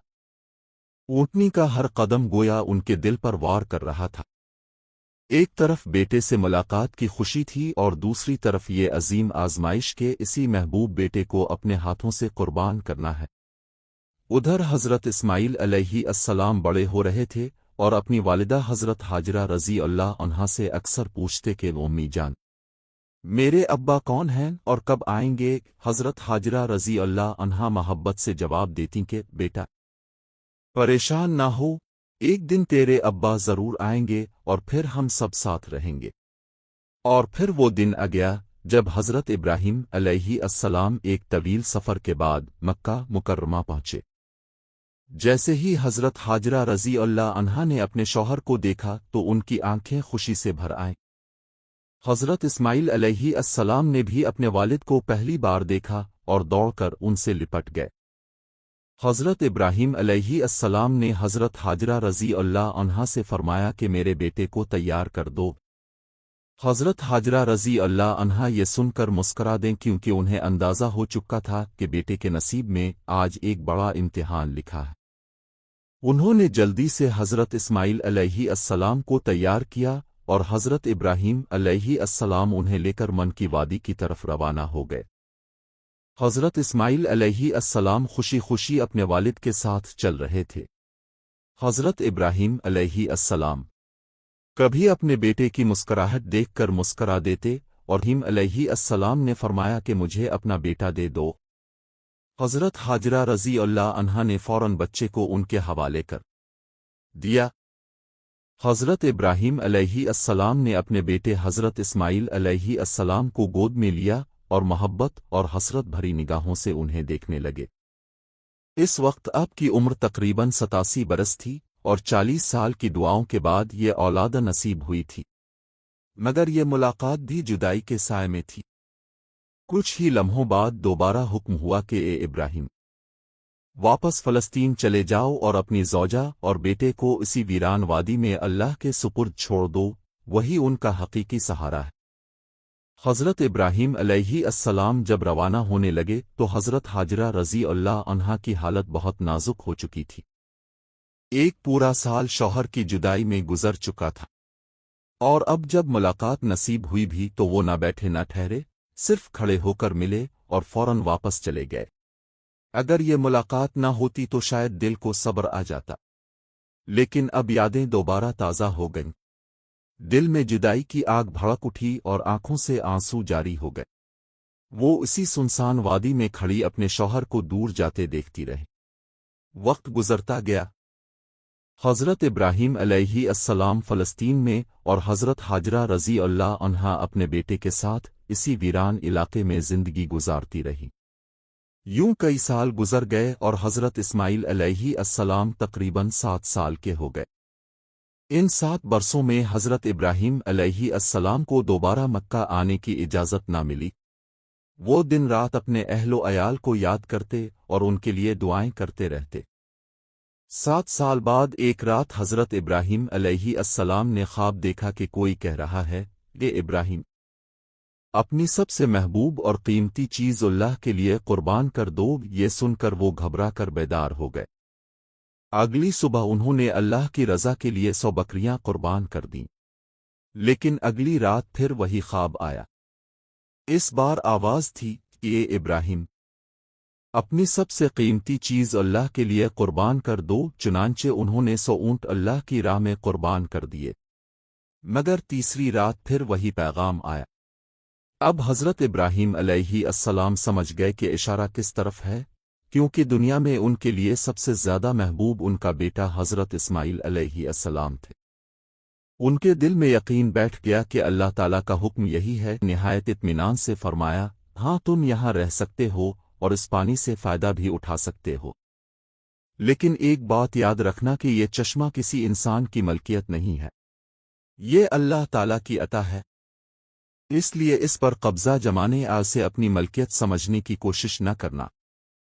حضرت جبرائیل علیہ السلام نے حضرت حاجرہ رضی اللہ عنہا سے فرمایا، اے نیک خاتون، تم ہماری طرف سے بالکل بے فکر رہو، ہم تمہارے ساتھ کوئی برائی یا نقصان نہیں کریں گے، بلکہ جہاں تک ممکن ہوگا تمہاری مدد کریں گے۔ اس کے بعد وہ تمام لوگ جو قافلے کے ساتھ آئے تھے زمزم کے چشمے کے قریب آباد ہونے لگے اور آہستہ آہستہ وہاں بستیاں قائم ہو گئیں۔ ادھر فلسطین میں حضرت ابراہیم علیہ السلام اپنی زوجہ حضرت حاجرہ رضی اللہ عنہا اور اپنے بیٹے حضرت اسماعیل علیہ السلام کو شدت سے یاد کرتے تھے اور ہر روز اللہ تعالیٰ سے دعا کرتے کہ اے اللہ، مجھے اپنے اہل و عیال سے ملنے کی اجازت عطا فرما۔ ایک طویل عرصہ اسی طرح گزر گیا مگر ملاقات کی اجازت نہ ملی۔ پھر ایک دن اللہ تعالیٰ کی طرف سے حضرت ابراہیم علیہ السلام کو مکہ جانے کی اجازت دی گئی، لیکن صرف اتنی کہ وہ جا کر اپنی زوجہ اور بیٹے کو دیکھ سکیں اور فوراً واپس لوٹ آئیں، وہاں ٹھہرنے کی اجازت نہ تھی۔ یہ حکم سنتے ہی حضرت ابراہیم علیہ السلام بے حد خوش ہوئے اور اپنی اونٹنی پر سوار ہو کر مکہ کی طرف روانہ ہو گئے۔ ایک طویل سفر طے کرنے کے بعد جب آپ اس سنسان وادی میں پہنچے جہاں انہوں نے پہلے اپنی زوجہ اور بیٹے کو چھوڑا تھا، تو حضرت حاجرہ رضی اللہ عنہا نے دور سے اپنے شوہر کو آتے دیکھا۔ ان کی خوشی کی کوئی انتہا نہ رہی اور وہ دوڑتی ہوئی قریب آئیں اور عرض کیا کہ اندر تشریف لے آئیں، لیکن حضرت ابراہیم علیہ السلام نے فرمایا کہ مجھے صرف کھڑے ہو کر ملاقات کی اجازت ہے، اونٹنی سے اترنے کی اجازت نہیں۔ یہ سن کر حضرت حاجرہ رضی اللہ عنہا کے دل پر گہرا صدمہ گزرا، مگر انہوں نے خود کو سنبھالا اور دل میں کہا کہ میں اللہ تعالیٰ کی رضا کے لیے ہر تکلیف پر صبر کروں گی۔ اس وقت حضرت حاجرہ رضی اللہ عنہا کی گود میں ان کا تقریباً 1 سال کا شیرخوار بچہ حضرت اسماعیل علیہ السلام موجود تھا۔ حضرت ابراہیم کبھی ان کی آنکھیں اشکبار ہو جاتی کہ جسے وہ لے جا رہے ہیں وہی ان کی آنکھوں کی ٹھنڈک ہے۔ راستے میں شیطان ایک انسان کی شکل میں آیا اور اس نے حضرت ابراہیم علیہ السلام سے پوچھا، لے ابراہیم، کہاں جا رہے ہو؟ آپ نے فرمایا، ایک کام سے جا رہا ہوں۔ اس نے پوچھا، کیا تم حضرت اسماعیل کو ذبح کرنے جا رہے ہو؟ حضرت ابراہیم علیہ السلام نے فرمایا، کیا تم نے کبھی کسی باپ کو دیکھا ہے جو اپنے بیٹے کو ذبح کرے؟ شیطان بولا، میں دیکھ رہا ہوں کہ تم یہی کرنے جا رہے ہو، کیا تمہیں یقین ہے کہ یہ اللہ کا حکم ہے؟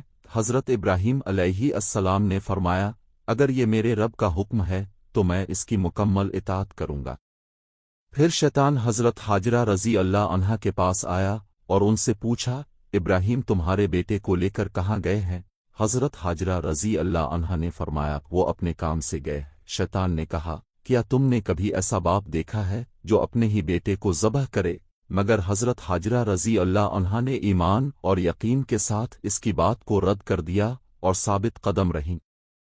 جب حضرت حاجرہ رضی اللہ عنہا نے یہ سنا کہ یہ سب اللہ تعالیٰ کا حکم ہے تو انہوں نے نہایت صبر و یقین کے ساتھ فرمایا کہ اگر ایسا ہے تو حضرت ابراہیم علیہ السلام نے اللہ تعالیٰ کی فرمانبرداری کر کے بہترین عمل کیا ہے۔ اس کے بعد شیطان حضرت اسماعیل علیہ السلام کے پاس آیا اور انہیں بھی بہکانے کی کوشش کی، مگر حضرت اسماعیل علیہ السلام نے ایمان اور یقین کے ساتھ جواب دیا کہ اگر میرے ابا جان اللہ تعالیٰ کے حکم پر مجھے قربان کرنے جا رہے ہیں تو وہ بالکل درست کر رہے ہیں۔ جب شیطان ماں اور بیٹے دونوں کو بہکانے میں ناکام ہو گیا تو وہ جمرات کے مقام پر پہنچا جہاں حضرت ابراہیم علیہ السلام کو حکم ملا کہ اسے کنکریاں ماریں۔ حضرت ابراہیم علیہ السلام نے اسے 7 کنکریاں ماریں تو وہ پیچھے ہٹ گیا۔ پھر وہ دوسرے مقام پر گیا اور وہاں بھی حضرت ابراہیم علیہ السلام نے اسے 7 کنکریاں ماریں تو وہ پھر بھاگ گیا۔ پھر وہ تیسرے مقام پر پہنچا لیکن وہاں بھی حضرت ابراہیم علیہ السلام نے اسے کنکریاں مار کر ناکام کر دیا۔ یہی عمل آج بھی حج کے دوران جمرات میں ادا کیا جاتا ہے۔ پھر جب حضرت ابراہیم علیہ السلام حضرت اسماعیل علیہ السلام کو لے کر قربان گاہ کرنے جا رہے ہیں تو وہ بالکل درست کر رہے ہیں۔ جب شیطان ماں اور بیٹے دونوں کو بہکانے میں ناکام ہو گیا، شام کے وقت اپنی بکریاں لے کر وہاں پہنچ جاتے اور رات کو وہیں رہتے۔ صبح منہ اندھیرے حضرت عبداللہ رضی اللہ عنہ کے جانے کے بعد یہ بھی وہاں سے اپنی بکریاں اسی راستے سے واپس لاتے تاکہ ان کے قدموں کے نشانات مٹ جائیں۔ ان 3 راتوں تک ان کا برابر یہی معمول رہا۔ حضرت ابو بکر صدیق رضی اللہ عنہ کی بیٹی اسما رضی اللہ عنہا بھی شام کے وقت ان کے لیے کھانا پہنچاتی تھیں۔ ان 3 کے علاوہ اس غار کا پتہ کسی کو نہیں تھا۔ 3 دن اور رات گزرنے پر ان حضرت نے حضرت اسما رضی اللہ عنہا سے فرمایا، اب تم علی کے پاس جاؤ، انہیں غار کے بارے میں بتا دو اور ان سے کہو کہ وہ کسی رہبر کا انتظام کرے۔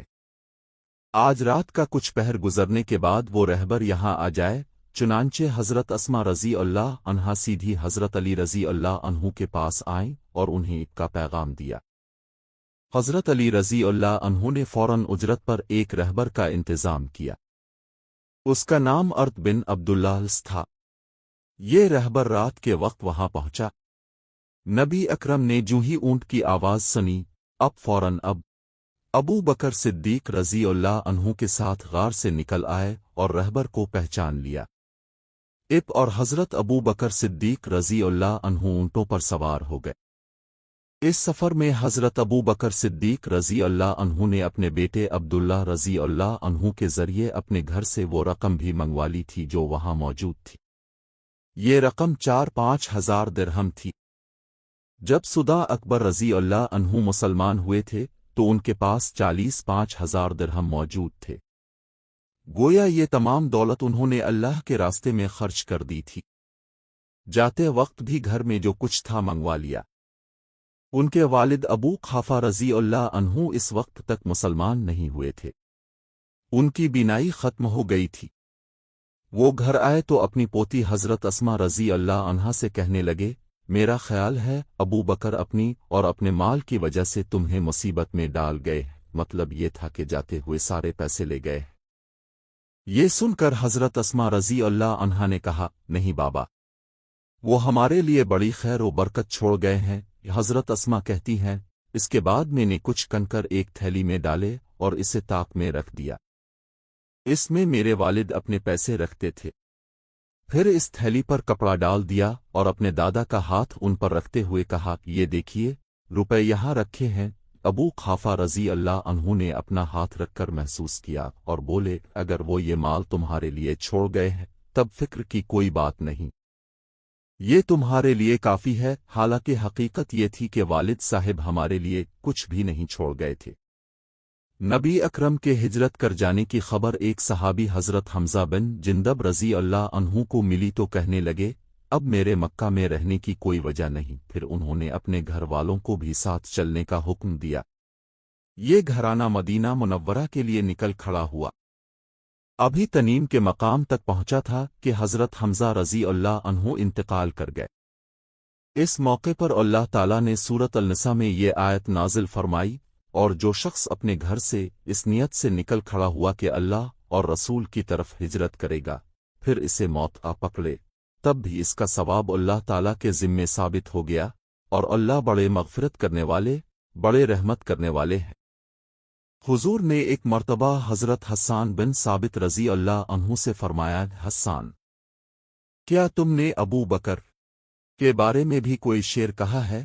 انہوں نے عرض کیا، جی ہاں۔ نے ارشاد فرمایا، سناؤ، میں سننا چاہتا ہوں۔ حضرت حسان، ادھر قریش کے لوگ نبی اکرم کی تلاش میں اس غار کے قریب آ پہنچے۔ ان میں سے چند ایک جلدی سے آگے بڑھ کر غار میں جھانکنے لگے۔ غار کے دہانے پر انہیں مکڑی کا جالا نظر آیا، ساتھ ہی 2 جنگلی کبوتر نظر آئے۔ اس پر ان میں سے ایک نے کہا، اس غار میں کوئی نہیں ہے۔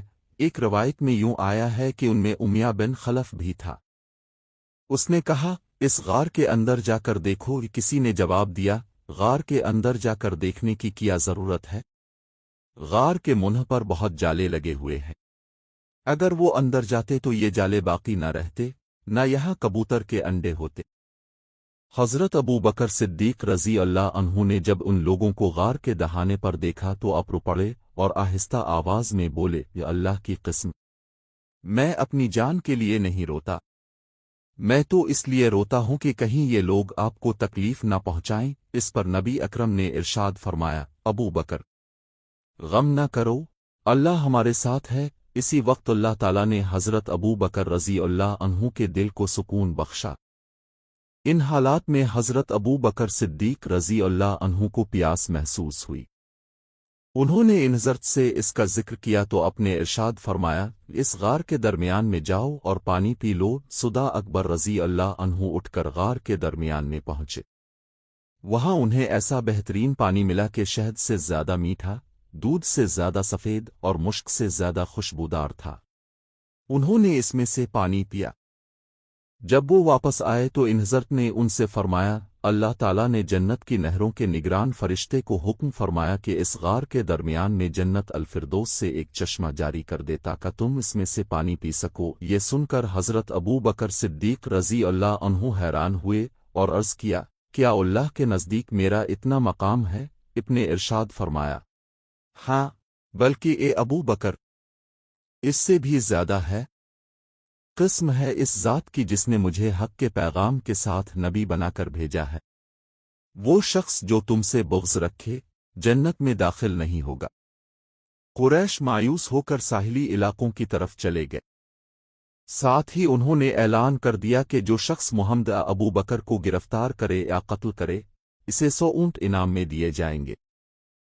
اور ابو بکر رضی اللہ عنہ اس غار میں 3 دن تک رہے۔ اس دوران ان کے پاس حضرت ابو بکر رضی اللہ عنہ کے بیٹے عبداللہ رضی اللہ عنہ بھی آتے جاتے رہے۔ یہ اس وقت کم عمر تھے مگر حالات کو سمجھتے تھے۔ اندھیرا پھیلنے کے بعد یہ غار میں آ جاتے اور اندھیرے فجر کے وقت وہاں سے واپس آ جاتے۔ اس سے قریش یہ خیال کرتے کہ انہوں نے رات اپنے گھر میں گزاری ہے۔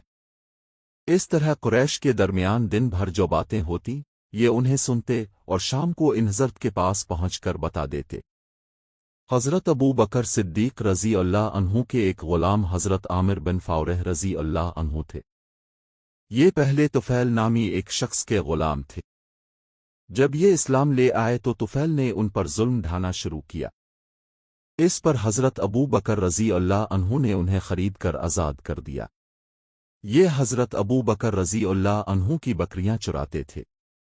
یہ بھی ان دنوں غار تک آتے جاتے رہے۔ بن ثابت رضی اللہ عنہ بہت بڑے شاعر تھے۔ انہیں شاعر رسول کا خطاب بھی ملا ہے۔ حضور اکرم کی فرمائش پر انہوں نے جو 2 شعر سنائے ان کا ترجمہ یہ ہے۔ حضرت ابو بکر صدیق جو دوئم کے دوسرے تھے، اس بلند و بالا غار میں تھے، اور جب وہ پہاڑ پر پہنچ گئے تو دشمن نے ان کے ارد گرد چکر لگائے۔ یہ ان حضرت کے عاشق نزار تھے، جیسا کہ ایک دنیا جانتی ہے، اور اس عشق رسول میں ان کا کوئی ثانی یا برابر نہیں تھا۔ یہ شعر سن کر ان حضرت مسکرانے لگے، یہاں تک کہ آپ کے دندان مبارک نظر آئے۔ پھر ارشاد فرمایا، تم نے سچ کہا حسان، تم نے سچ کہا حسان، وہ ایسے ہی ہیں جیسا کہ تم نے کہا۔ وہ غار والے کے نزدیک یعنی میرے نزدیک سب سے زیادہ پیارے ہیں، کوئی دوسرا شخص ان کی برابری نہیں کر سکتا۔ حضرت ابو دردہ رضی اللہ عنہ فرماتے ہیں کہ ایک روز حضور نے مجھے ابو بکر صدیق رضی اللہ عنہ سے آگے چلتے دیکھا تو ارشاد فرمایا کہ ابو دردہ، یہ کیا؟ تم اس شخص سے آگے چلتے ہو جو دنیا اور آخرت میں تم سے افضل ہے؟ قسم ہے اس ذات کی جس کے قبضے میں میری جان ہے۔ انبیاء اور مرسلین کے بعد ابو بکر سے زیادہ افضل آدمی پر نہ کبھی سورج طلوع ہوا اور نہ غروب ہوا۔ حضرت عبداللہ بن عمرو بن عاص رضی اللہ عنہما سے روایت ہے کہ میں نے رسول اللہ کو یہ فرماتے ہوئے سنا، میرے پاس جبریل آئے اور کہنے لگے کہ اللہ تعالیٰ آپ کو حکم دیتا ہے کہ ابو بکر سے مشورہ کیا کیجیے۔ حضرت انس رضی اللہ عنہ سے روایت ہے کہ رسول اللہ نے ارشاد فرمایا، میری امت پر ابو بکر کی محبت واجب ہے۔ یہ چند احادیث حضرت ابو بکر رضی اللہ عنہ کی شان میں اس لیے نقل کی گئی ہیں کہ وہ نبی کرم کے ہجرت کے ساتھی تھے، اور یہ ایک عظیم اعزاز ہے۔ غار سے نکل کر حضور اکرم اور حضرت ابو بکر صدیق رضی اللہ عنہ اونٹوں پر سوار ہوئے اور رہبر کے ساتھ سفر شروع کیا۔